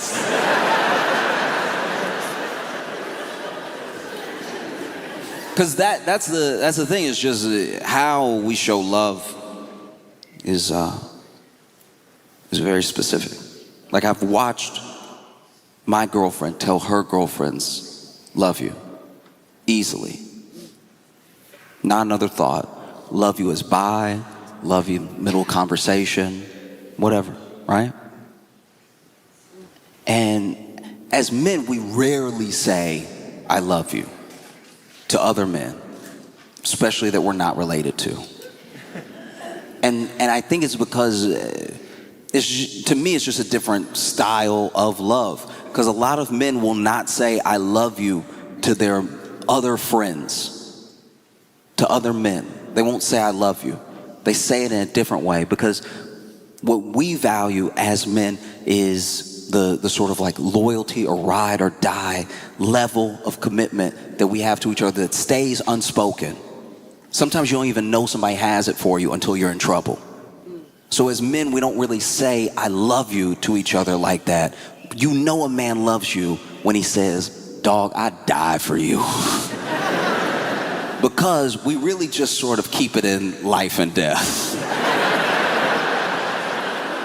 Outside looking in, I'm not saying I know, I'm just saying from what I watch, it seems like women are very excited to give and receive love from each other. And as men, we're very excited to die. Oh, we would love to die together. That'd be preferable. Just let's die together. Yeah, no, we'll ride out right now, dog. Yo.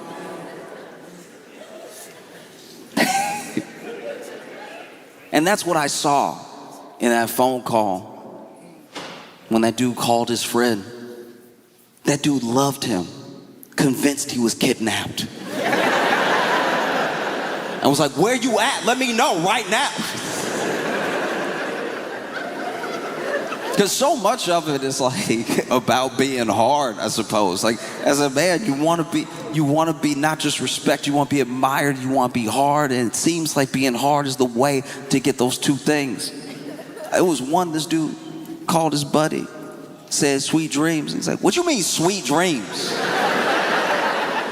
What you mean sweet dreams? No, I'm just saying sweet dreams. No, what you mean sweet dreams? I don't have sweet dreams. All right, it's nightmares every day around here. Nobody worried about some sweet dream. What you dreaming about? Shoot, I dream about work. Maybe my favorite one, we're talking like top. One of my favorite ones is this dude calls. Hey, what's up, dog? Oh, I'm good. What's up with you? Nothing. I just wanted to call, say good night, sleep tight. Don't let the bed bugs bite anything. Just wanted to wish you a good night, man. He was like, how you know I got bed bugs, dog? Like, I didn't tell anybody about that. What's wrong with you? Why you...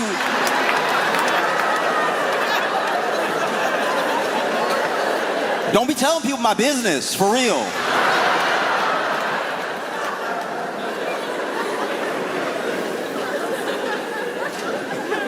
We're talking like top 2-3 videos of the trend. There was this one dude calls his buddy up, and he's already giggling because he knows how his friend's gonna react. Because that's the thing, is that it's so funny how weird people react, because you can tell from the way they pick up the phone that they're close. Who they chose to call for a reason. And half of them, when they pick up, they're being silly anyway,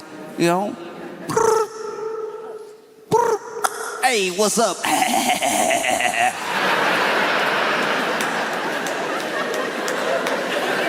If that's how you answer, you can't freak out when someone says good night.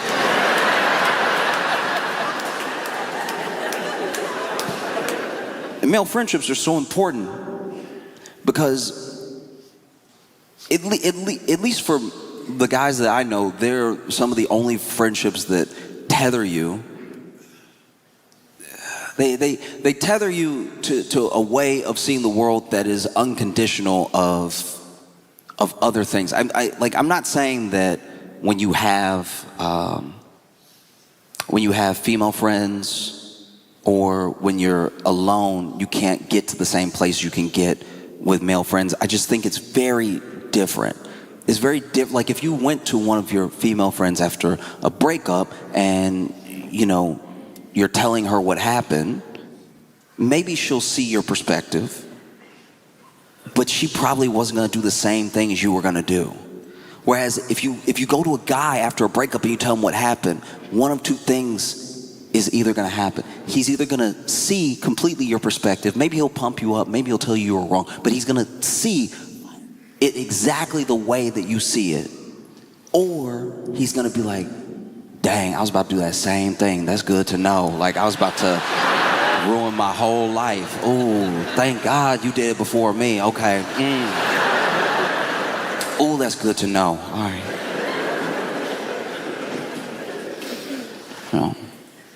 Because I want that for the men that I see suffering from loneliness. I want them to have friends. Friends would fix the loneliness, and it would heal a big part of this thing that we see en masse from men. When you see a bunch of like angry men, some people are like, all these angry dudes just need a girlfriend. All these like incels just need to get laid. It's like, no, they need friends.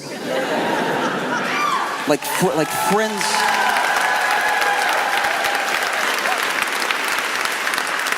Friends would fix things way more than I think we realize, because sometimes those dudes get a girlfriend.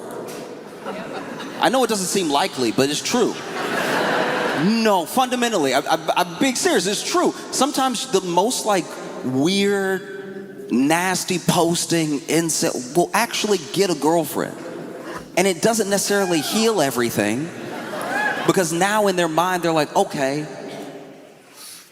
this woman likes me. This woman doesn't think that I'm ugly. But all of these preconceived notions they have about women still remain.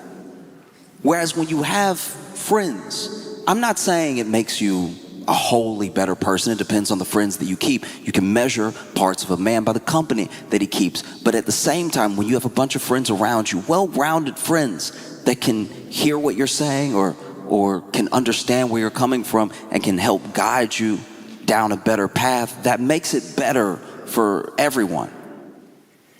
Some of my best friends have shown me things about myself I wouldn't have caught otherwise. And it's not as if you even need that many. I don't even know if men could handle a lot of friends. We're not good at maintaining relationships in the same way, so 5 is probably enough. Honestly, 5, that 5th one, you're gonna forget his name once in a while. 5 is a lot. A lot of men have one. And once again, it falls into the categories I was talking about before. They have one truly close friend, one truly close male friend, and they either have just known him a long time, or it's their brother, or they went to war together. But they have one. So when he dies, that's it. Because you're also his only one. I hope that we can get men to prank each other to the point of good mental health. I hope that it would be so dope if the next level of the prank is just like, hey everybody, I'm gonna go to my buddy's dad's funeral to support him. Let's see what he does. He's there at the funeral. He's like, how you feel, man? How are you doing? His friend's like, how am I doing? What you mean how I'm doing? What you mean how you trying to get knocked out? What you mean how I'm doing? Huh? What you mean how I'm doing? What you mean how I'm doing? God, and then he cries on his shoulder, and that's the cry on the shoulder challenge. Like, you just have to ask how a man is doing over and over until he answers. And then he really needed that. It's really important, so have a moment together.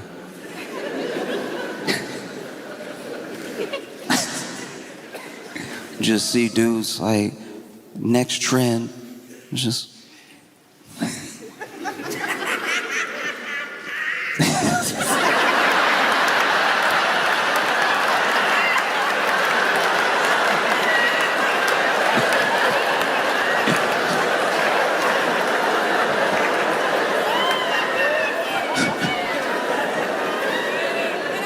Next trend is just like, you know, like the kitchen challenge where you just like go over to your boy's place and just check his kitchen. Like, is it insane? Is it disgusting? Are there other things living there? I'd love to see, and you know, we as a society will hopefully be around much longer. One day TikTok's gonna be pretty old. I wanna see a TikTok challenge where it's just dudes calling each other out of nowhere, being like, hey, make sure you get your prostate checked, all right? We all 50 and up right now, like, no, look, I'm gonna call him, tell him to check his prostate, see how he react, right? It's like, all right, yeah, because you know we both 55, so it's like that time, you know, you gotta keep up with your health and everything. He freaking out, you're like, why you worried about my prostate, dog? Like,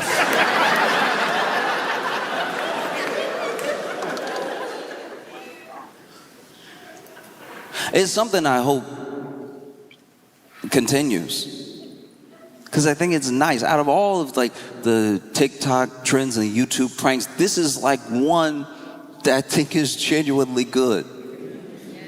Because you'll see these compilations of them, and then every once in a while you'll get one. This dude called his friend.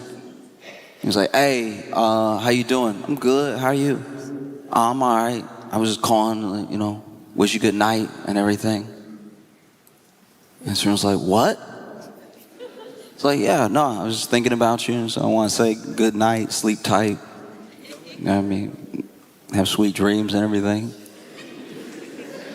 And his buddy was like, "Oh, thank you, man. Nah, I appreciate you, man. You have sweet dreams too, dog." No, that's special.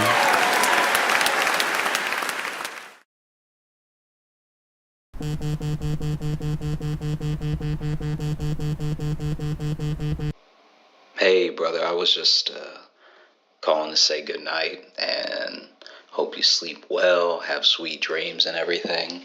And life is hard, I know, but you always keep your head up. You always make it to the next day. That's all we can do. And I just hope you know that there are people who really do love you, care about you, are thinking about you. And I hope tomorrow's better than today was. Also, I don't want this to disturb your sleep or anything, but they did get me, by the way, the ops. So I don't let it disturb your sleep tonight, but like if there's something you could do, like if you could get over here. I don't know if they want money. I honestly, I am frightened, but you know, I'm gonna keep my head up the way you keep your head up, brother, and you know, we gon' get through it. But anyway, sleep tight, sweet dreams. Night night. Give it up for Josh Johnson.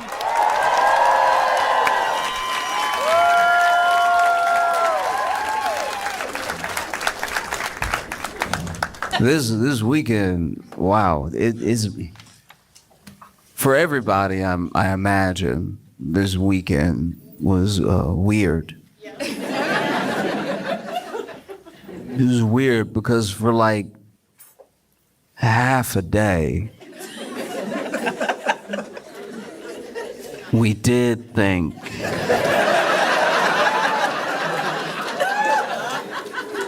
Half a day. That's so long. Half of a day. It's a very long time to think the president. And then, we found out, it wasn't the case. And they posted, the news reports came out. They were like, the president's been found golfing in Virginia. It's like, don't say found like that. Found. Like a lost senior. Found. It's insane. Just say he was golfing in Virginia. Found in Virginia? It makes it sound like the White House didn't know. I'm pretty sure they drove him. Found. 12 hours is too long to think somebody's dead.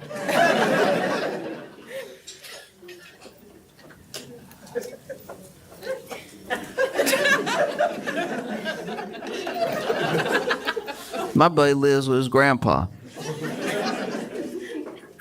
And every time he thinks his grandpa's dead, he finds out in about 5 minutes.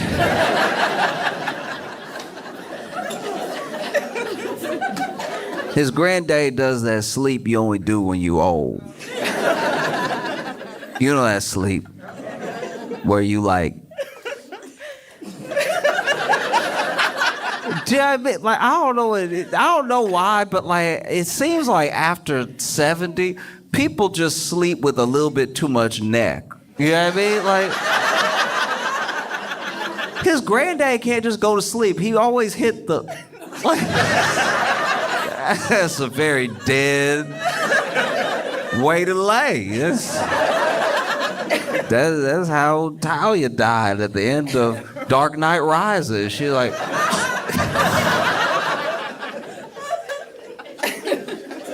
The neck crank is a surefire way for somebody to put a spoon in front of your nose to see if you're still kicking. He does it a lot, apparently, because his granddaddy sleeps pretty deep. There's that whole thing about sleep being the cousin of death, and I think it's his granddaddy's half-brother, because not even a snore, not even a you know what I mean? He said he always thinks his grandpa gone when he take a nap, because the way he falls asleep, which, to be fair to my friend, this is... I've never seen this in anyone else in my entire life. But he said his granddad will go take a nap. He'll announce it, too. Like, I lay down. And then he goes to lay down, whether it's on the couch or it's in his room, and lays his head back.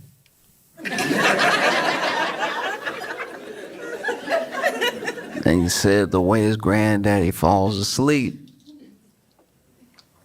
is he takes a deep breath. That's a great way to look dead. This man goes to take a nap, lays on the couch and goes...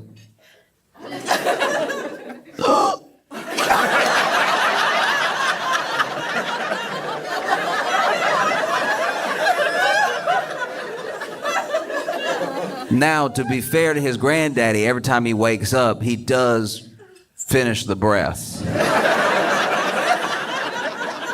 Said his granddad never wake up peaceful. He always wake up.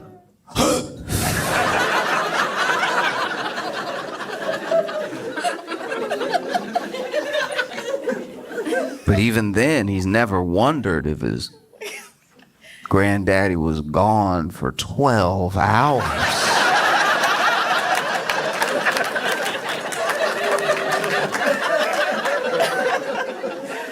12 hours.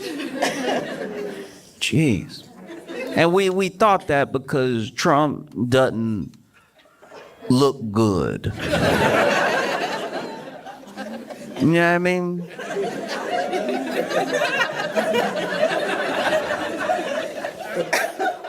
He just finally looked like he act like. You know what I mean?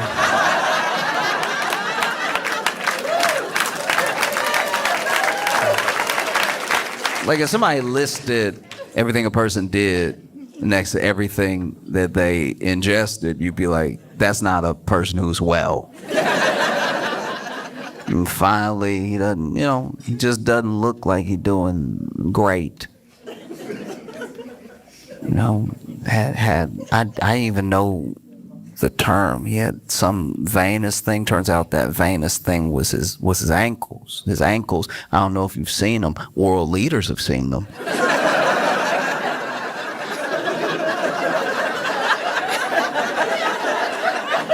World leaders have had to sit there and not look.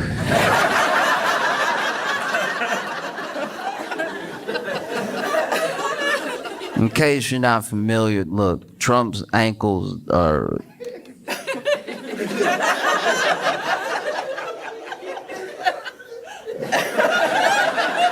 No, his ankles just sitting there looking, caked up. Like...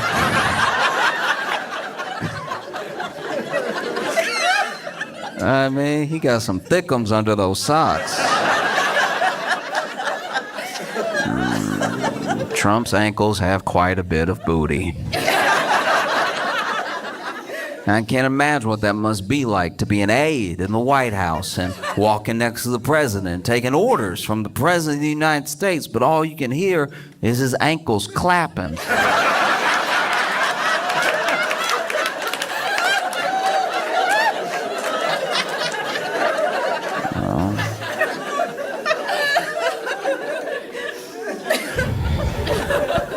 Yeah, it's tough. It's tough, it is. It's like his ankles and then his hand. That hand. His hand is black. Like it's just... Imagine being Donald Trump and turning black.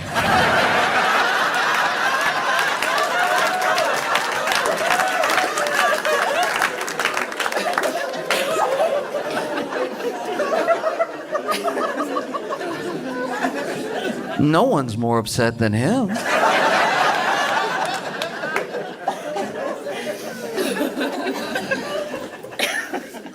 No, that's bad. And that is tough. He's over here trying to live, and if you just don't have something on the schedule, people assume.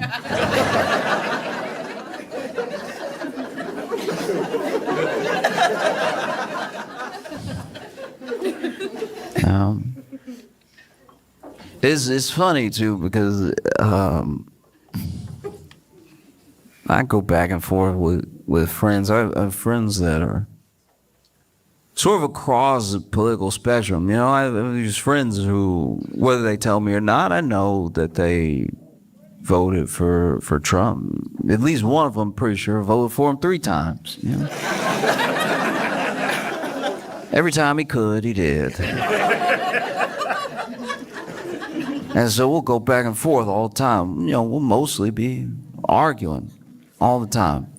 And we argue about a bunch of things that aren't Trump as well. Like sometimes we'll just argue about like whole social issues, whole different policies and everything. And maybe it's because I've known him longer than Trump has been president that I feel like having those arguments is, to me, worth it. I don't ask anybody else to do everything that I'm doing, but I think that there is something to get to the bottom of, and it's what we are gonna do when he's gone. Do you know what I mean? Because I think that right now it's easy to put everything that's happening and how we feel about each other on one person, because it's sort of the catalyst for all this stuff. But the groundwork was being laid long before he ever became president. And so whenever he's gone, you know, we're all going to have to figure out a way to relate to each other. Because it's not as if all of the problems begin and end with him. You know, he's just one of them.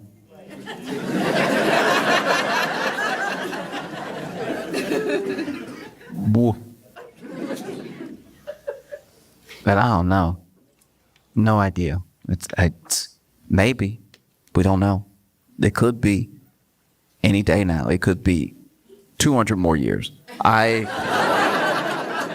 Truly, like, my grandma was in the nursing home before she passed, and I would go visit her and everything. My grandfather as well, at different times, they were in nursing homes, and when I go to visit them, you'd see people who had to be 3,000 years old. And it's like, I don't know, you know, you try to live a life that's full of love, and like you try to make memories and moments with family, with strangers. You want to have a full life. You want to have a life that you look back on and you're proud of the impact you had on people, you know? And along the way, try to maybe, I don't know, eat right when you can, but enjoy yourselves, you know? And drink sometimes, not too often. Maybe party a little bit when you're younger and wean off of it as you get older, but do your best to have a really impactful life, even if you never become whatever it is, like rich, famous, popular. You're someone who, by being in other people's lives, their lives are richer. And same way that trees in the forest have roots that overlap, your life impacts other people's lives. You create ripple effects and create positive change in the world. And hopefully by doing all the right things, you have a good, long life. Or you could be the devil and probably live way longer, like way longer. So many of those people in that nursing home were very mean. They were so mean. I was like, man, life must run off hate fuel. How are you this old and mad you're alive too? Be sitting there, none keeps you alive longer than sitting in a rocking chair and not rocking.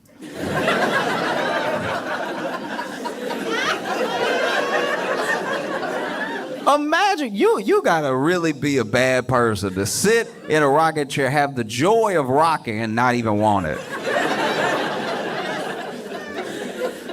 My friend said, you know, he went through a similar thing. He would go to the nursing home, visit his grandparents and stuff, and he said every day there was this old dude in a rocking chair, not rocking, sitting there, arms crossed in the chair.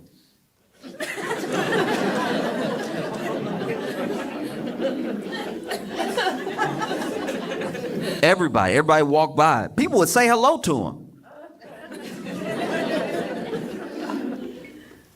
Finally, he was like, you know what? I say hello to this man when I pass him, and we never really have a conversation. He doesn't speak to me, and I don't take it personally because you never know what people are going through. You know, some people, you might think they're being rude, but maybe they have something going on. Maybe they have dementia a little bit, or maybe they're in their own head about something, trying to remember something, and doing something.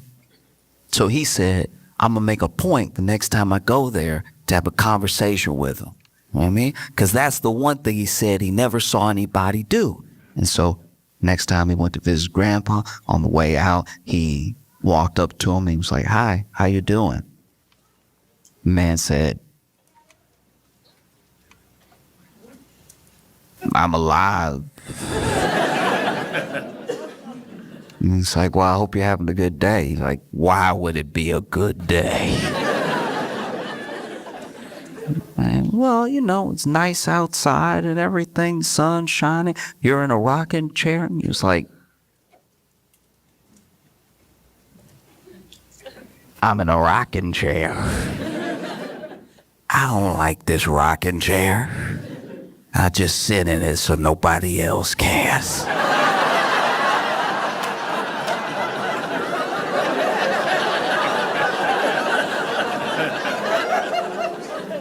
It's easy to put everything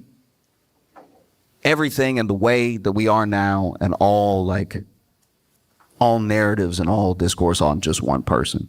It's easy to do that, especially when that person looks like they're driving all of it, right? But the ground was laid for this person long before they came into any sort of political picture. You know what I mean? Like for a long time, people have felt like there was nobody who was looking out for them. For a long time, people felt like it would take somebody who could not be bought by Washington or Wall Street's special interest money, or couldn't be twisted in whichever direction by lobbyists, or was looking out for people because they weren't motivated by money, and they weren't motivated by the promise of getting rich, and the thing that we came to believe as a country almost. You saw this way before Trump ever entered the political picture, is that if someone was at least independently wealthy, maybe they wouldn't be swayed by the money. You know what I mean? And there were those people across political spectrum that felt like there was no one looking out for them, that slowly everything that was their quality of life and everything that they earned was eroding away piece by piece, right? And that they just needed someone to step up who would stand in the way of all that and wouldn't be swayed by it. And unfortunately, that person never showed up. But and so I have these arguments with my friend, and there was one point where I'm going back and forth for a while because I felt like for everything that he said, I was saying something that was a reason why he shouldn't trust Trump on it, or why I didn't think it was something that was going to happen, you know? And finally he goes, well, you know, he's a businessman. And I had heard this before, and he said he's a businessman. And I was like, oh, he's a businessman. He's a businessman. He is a businessman. He's a businessman, though.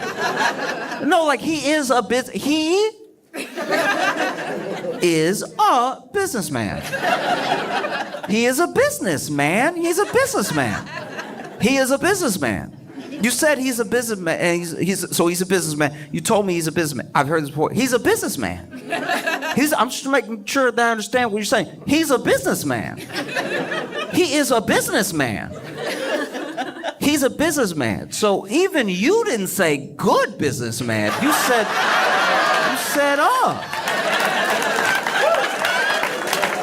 You said, as in he's one, as in, yes, he does business. It's a businessman. Yeah. He's a businessman. He is a businessman that bankrupted a casino. You know casinos. You know those things you don't generally leave money with. He bankrupted a casino. He's a businessman. He bankrupted a casino. A casino, though. He's a businessman. It's a businessman. Bankrupted a casino. And look, I'm not a businessman.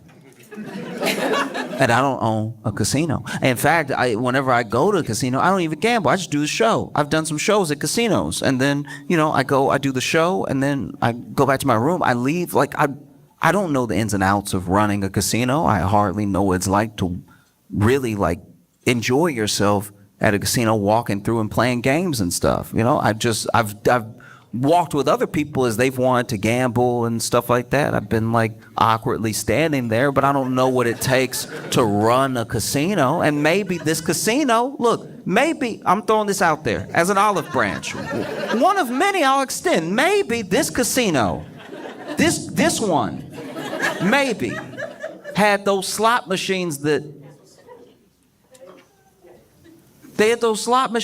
really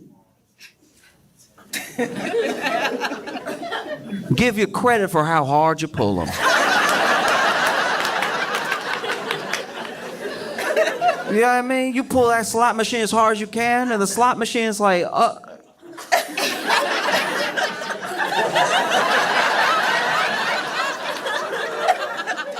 okay, Daddy.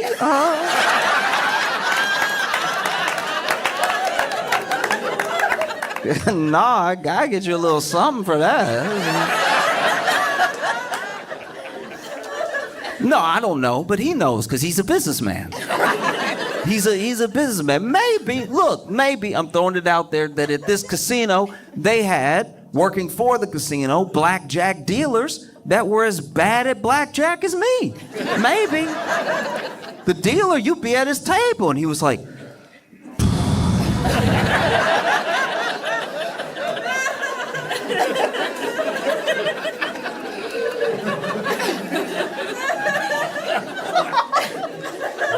you said hit?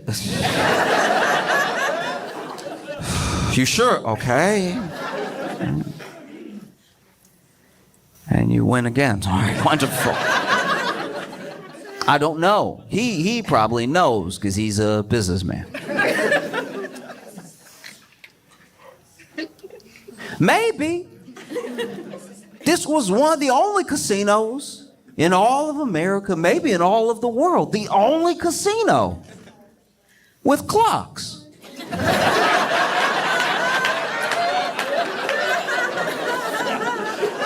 Who knows? Maybe just over the poker table was a clock, and people were like, 9 already? I should go home. I've been here for quite a while. I don't know, but I'm sure he knows because he's a businessman. He's a businessman. Bankrupted a casino. A businessman. And look, it's a casino. I can't think of a better... People come and drop off their money and leave. I can't think...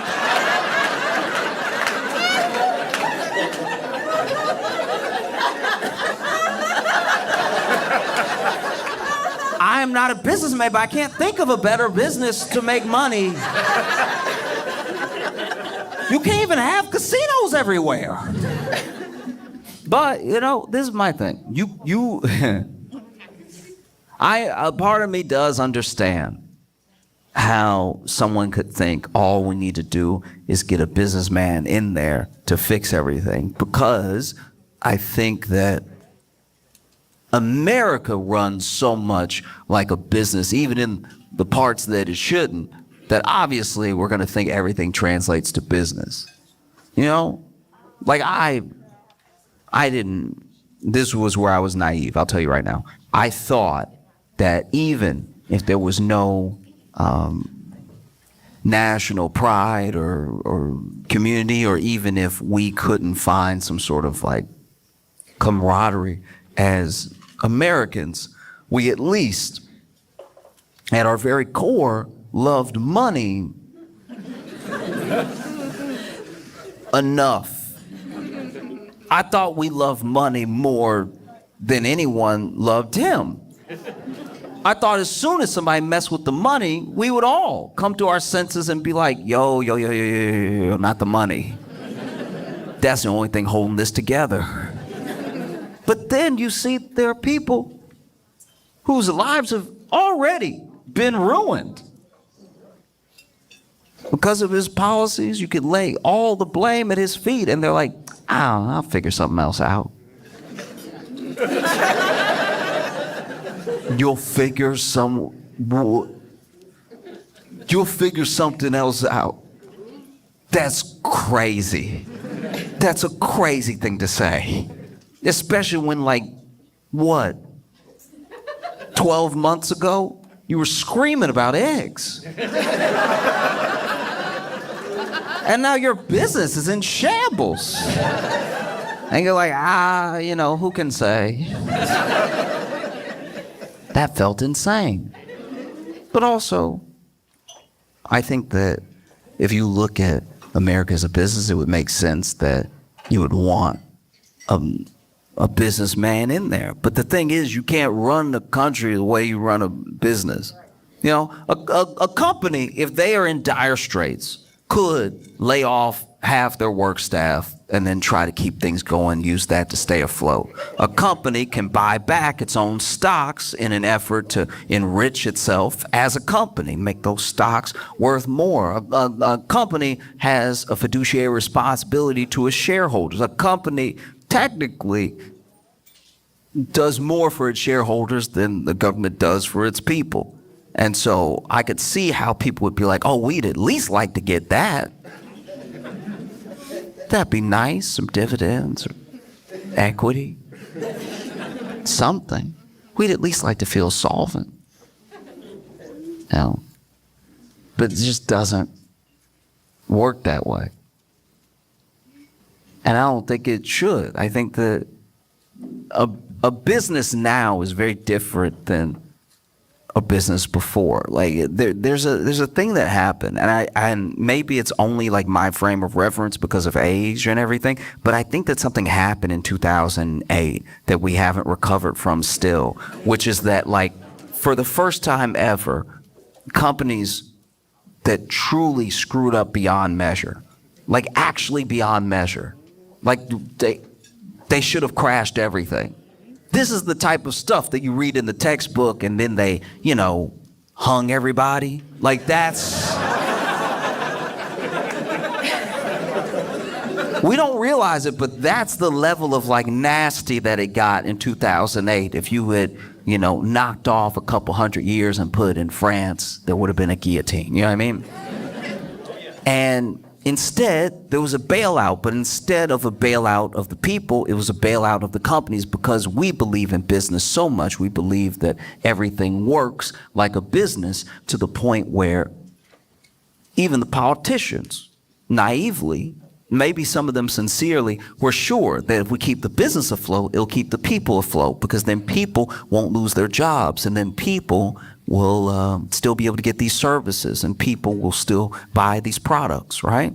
And what ended up happening is that, you know, so many people were foreclosed on, so many people lost their jobs anyway, people's like 401ks and retirements were destroyed, and then the people that they gave the bailout to sort of, you know, trickle down the economics, something got stopped up right at the top.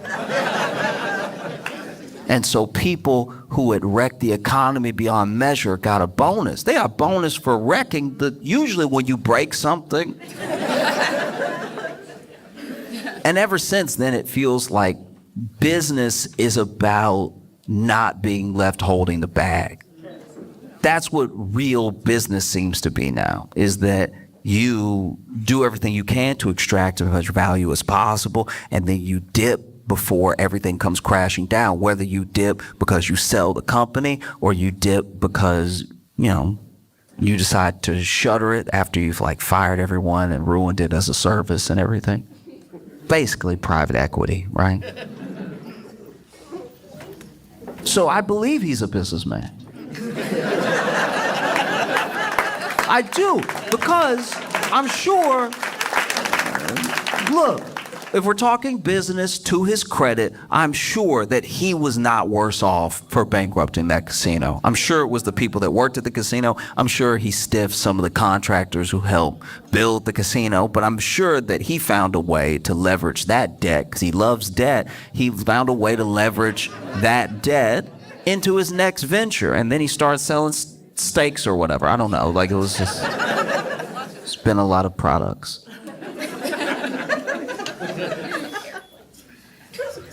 You know what else it is too, is that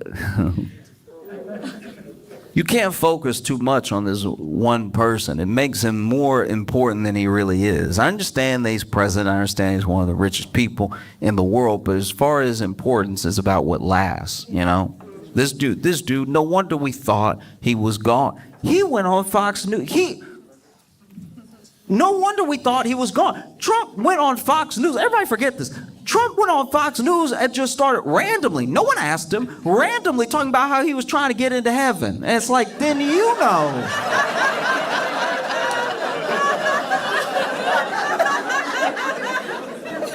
One thing my buddy's granddaddy never does is talk about the afterlife. Gets up, watches his shows, takes his naps, gets up and eats, and repeats. If he was pontificating on heaven, I think people would just start assuming that every nap really was the last nap. No. It's because, you know, a man's hand. Guys, he's turning black.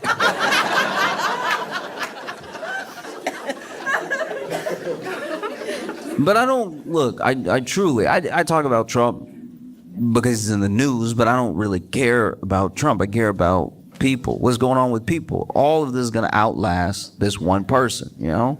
And even in California, you see in California where there was one case, it seems contained and already treated and everything, but it is happening. One case of plague. You know plague.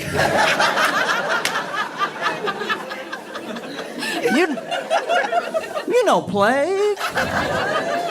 Plague. Some would ask which plague. Apparently, the.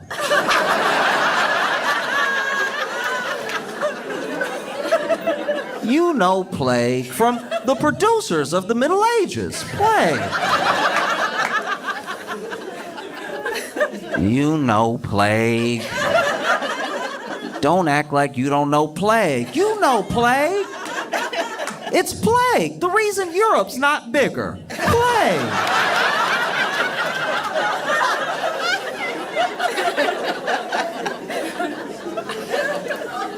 You know plague. And no matter how much you may hate Trump, you gotta admit, this is some pretty bad luck. He 2 for 2 on presidential terms and plagues.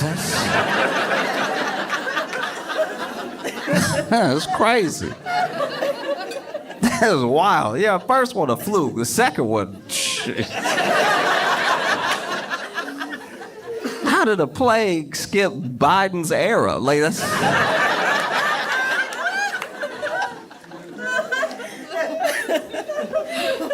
Plague.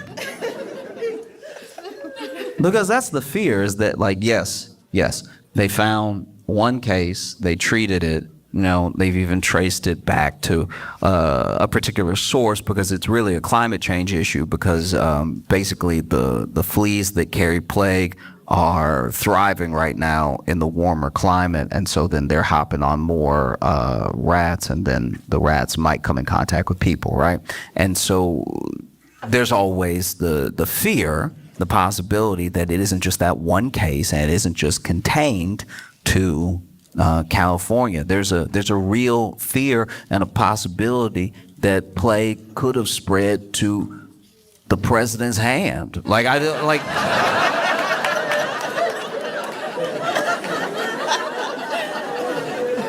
was possible. Because what we did, and how do I put this? What we've done in the U.S. as far as presidents is not exactly like we're picking young ones. You know what I mean? Whatever you do, whatever that thing is, whether it's law, is military, or it's business, we seem to want you to have a wealth of experience in that field. Because there's going to be 3 branches of the government, and you may not be familiar with all of them. Even if you're a career politician, you may not know how to like wade perfectly through all of them. But, you know, if you have a lot of experience in one thing, that could win you the trust of the people. And we haven't had a young president in a long time. I mean, like, Kennedy was one, like, young ones, like a young guy being president. And we haven't really done that again. Like, you know,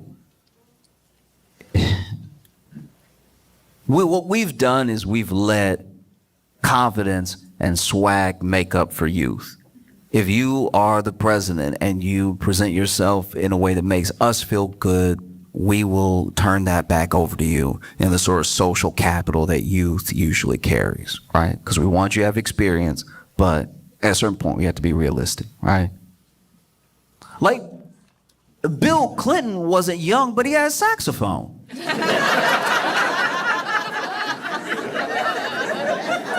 We had a saxophone, so we defended him. We were like, that shows lung capacity. Have you heard him play, though? And then you had George W. Bush. Look, George Bush wasn't young, but he...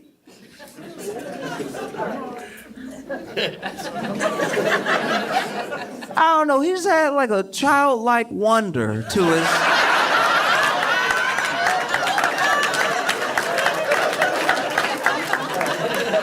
You could always tell when he was addressing the nation and he had also just learned a new word. Bush would be up there like, terror.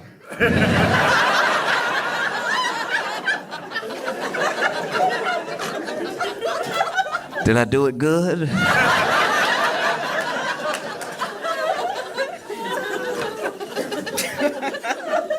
And then you had Barack Obama. And Barack Obama was younger than some of the people who have been president, you know, before and since, but he wasn't a baby. You know what I mean? Like he wasn't incredibly young, but he had that exact thing I'm talking about. He had an energy that was like a mobilization behind him, and he had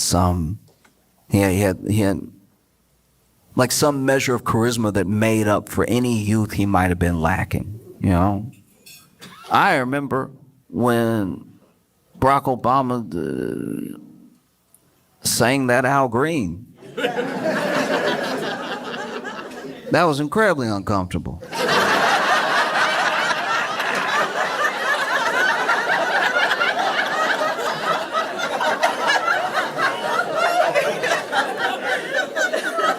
No, because when it happened, I was at a get together with a bunch of aunties going, "Oh, Barack." I'm like, no.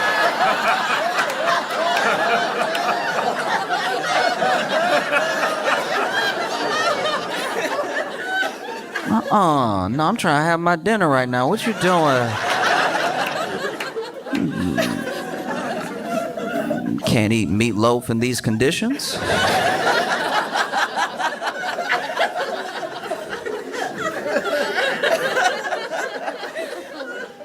And then you went from Obama to Trump, and Trump had that energy. He had people behind him, and he came off youthful because he was like a schoolyard bully. Anytime somebody said something, any interview that went awry, he was ready, nickname, anything. He was just coming at you all the time. It's like he fed off of it. It was his favorite thing to fight with the media and get people riled up. That feels like youthful energy. That feels like it's going to be here forever, you know? And then we went from Trump to Biden, who, to be fair, told us he was going to be old.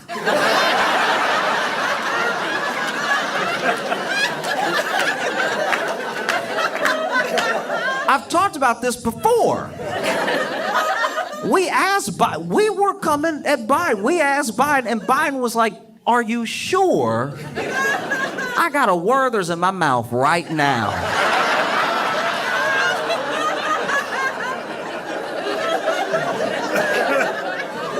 I'll do it if you want me to do it, but my car does smell like potpourri, so.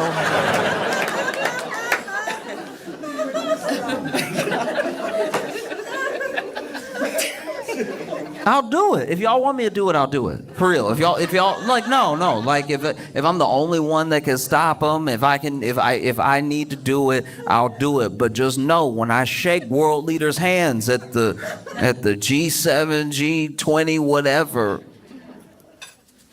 My hand will pop a lot. Whole handshake. It's gonna sound like Orville Redenbacher.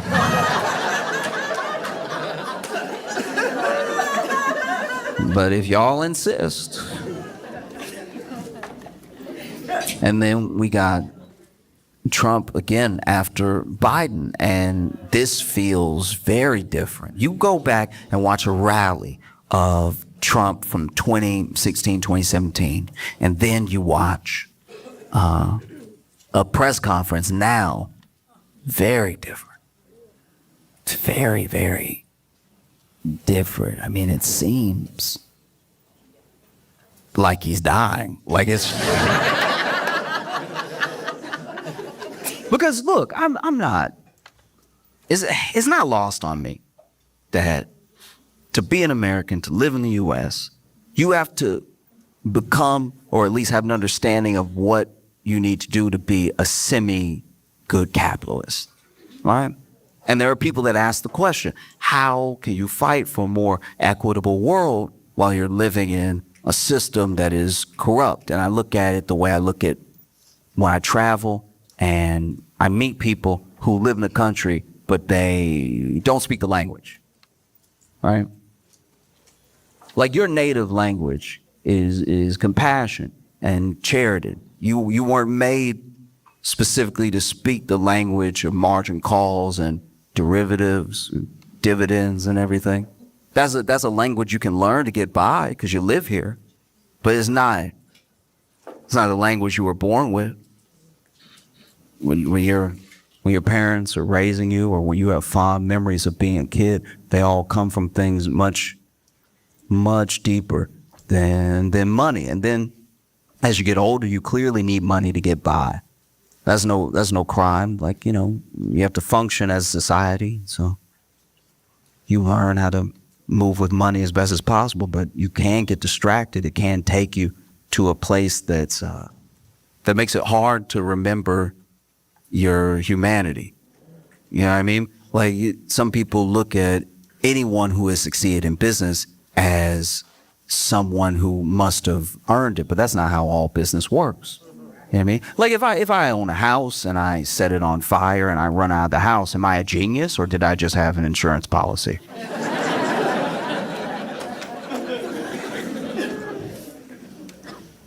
Maybe both, but maybe I'm a crook. You know?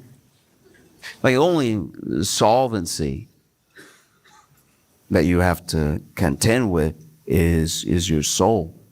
You know what I mean? The solvency is defined by a company's ability to pay its long-term debts, right? If a company's not solvent, you have no trust in that company, and you probably shouldn't invest in that company. And as long as we're keeping it to financial terms, a soul works in a similar way. Depending on your belief system, depends on if your solvency, your long-term debt is to God or family, your community or a cause. But like, you can tell the difference between a religion and a cult by how they measure those solvencies. You know what I mean?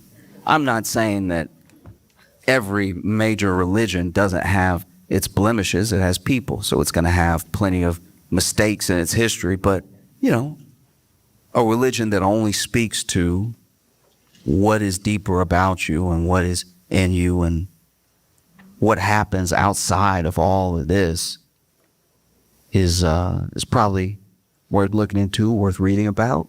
And anything that brings it all the way down to the material good is probably a cult. You know what I mean? Just because a cult usually wants your money. They start off pretty good. A cult usually starts off with like a great party or something. And then like, I don't know, in about 3 weeks, they're like, hey, how much do you make? You know, dividends work the same way. Dividends get paid out. Companies will pay dividends to their investors, and those dividends go to shareholders. They go to investors, and if you have ever been the beneficiary of someone's kindness or goodwill, then you have dividends to pay throughout your life, you know? And I don't know if that can be understood if you only understand business. You know, country isn't a business. It just isn't. You know what I mean? Like,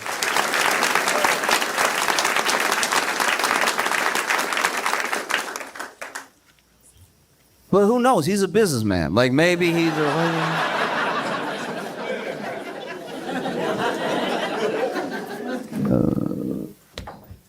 Trump is a businessman the way JFK Jr. was a pilot. You know what I mean?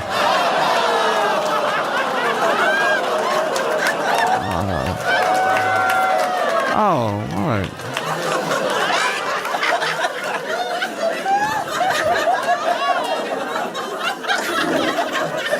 No, you should groan. You're on the plane.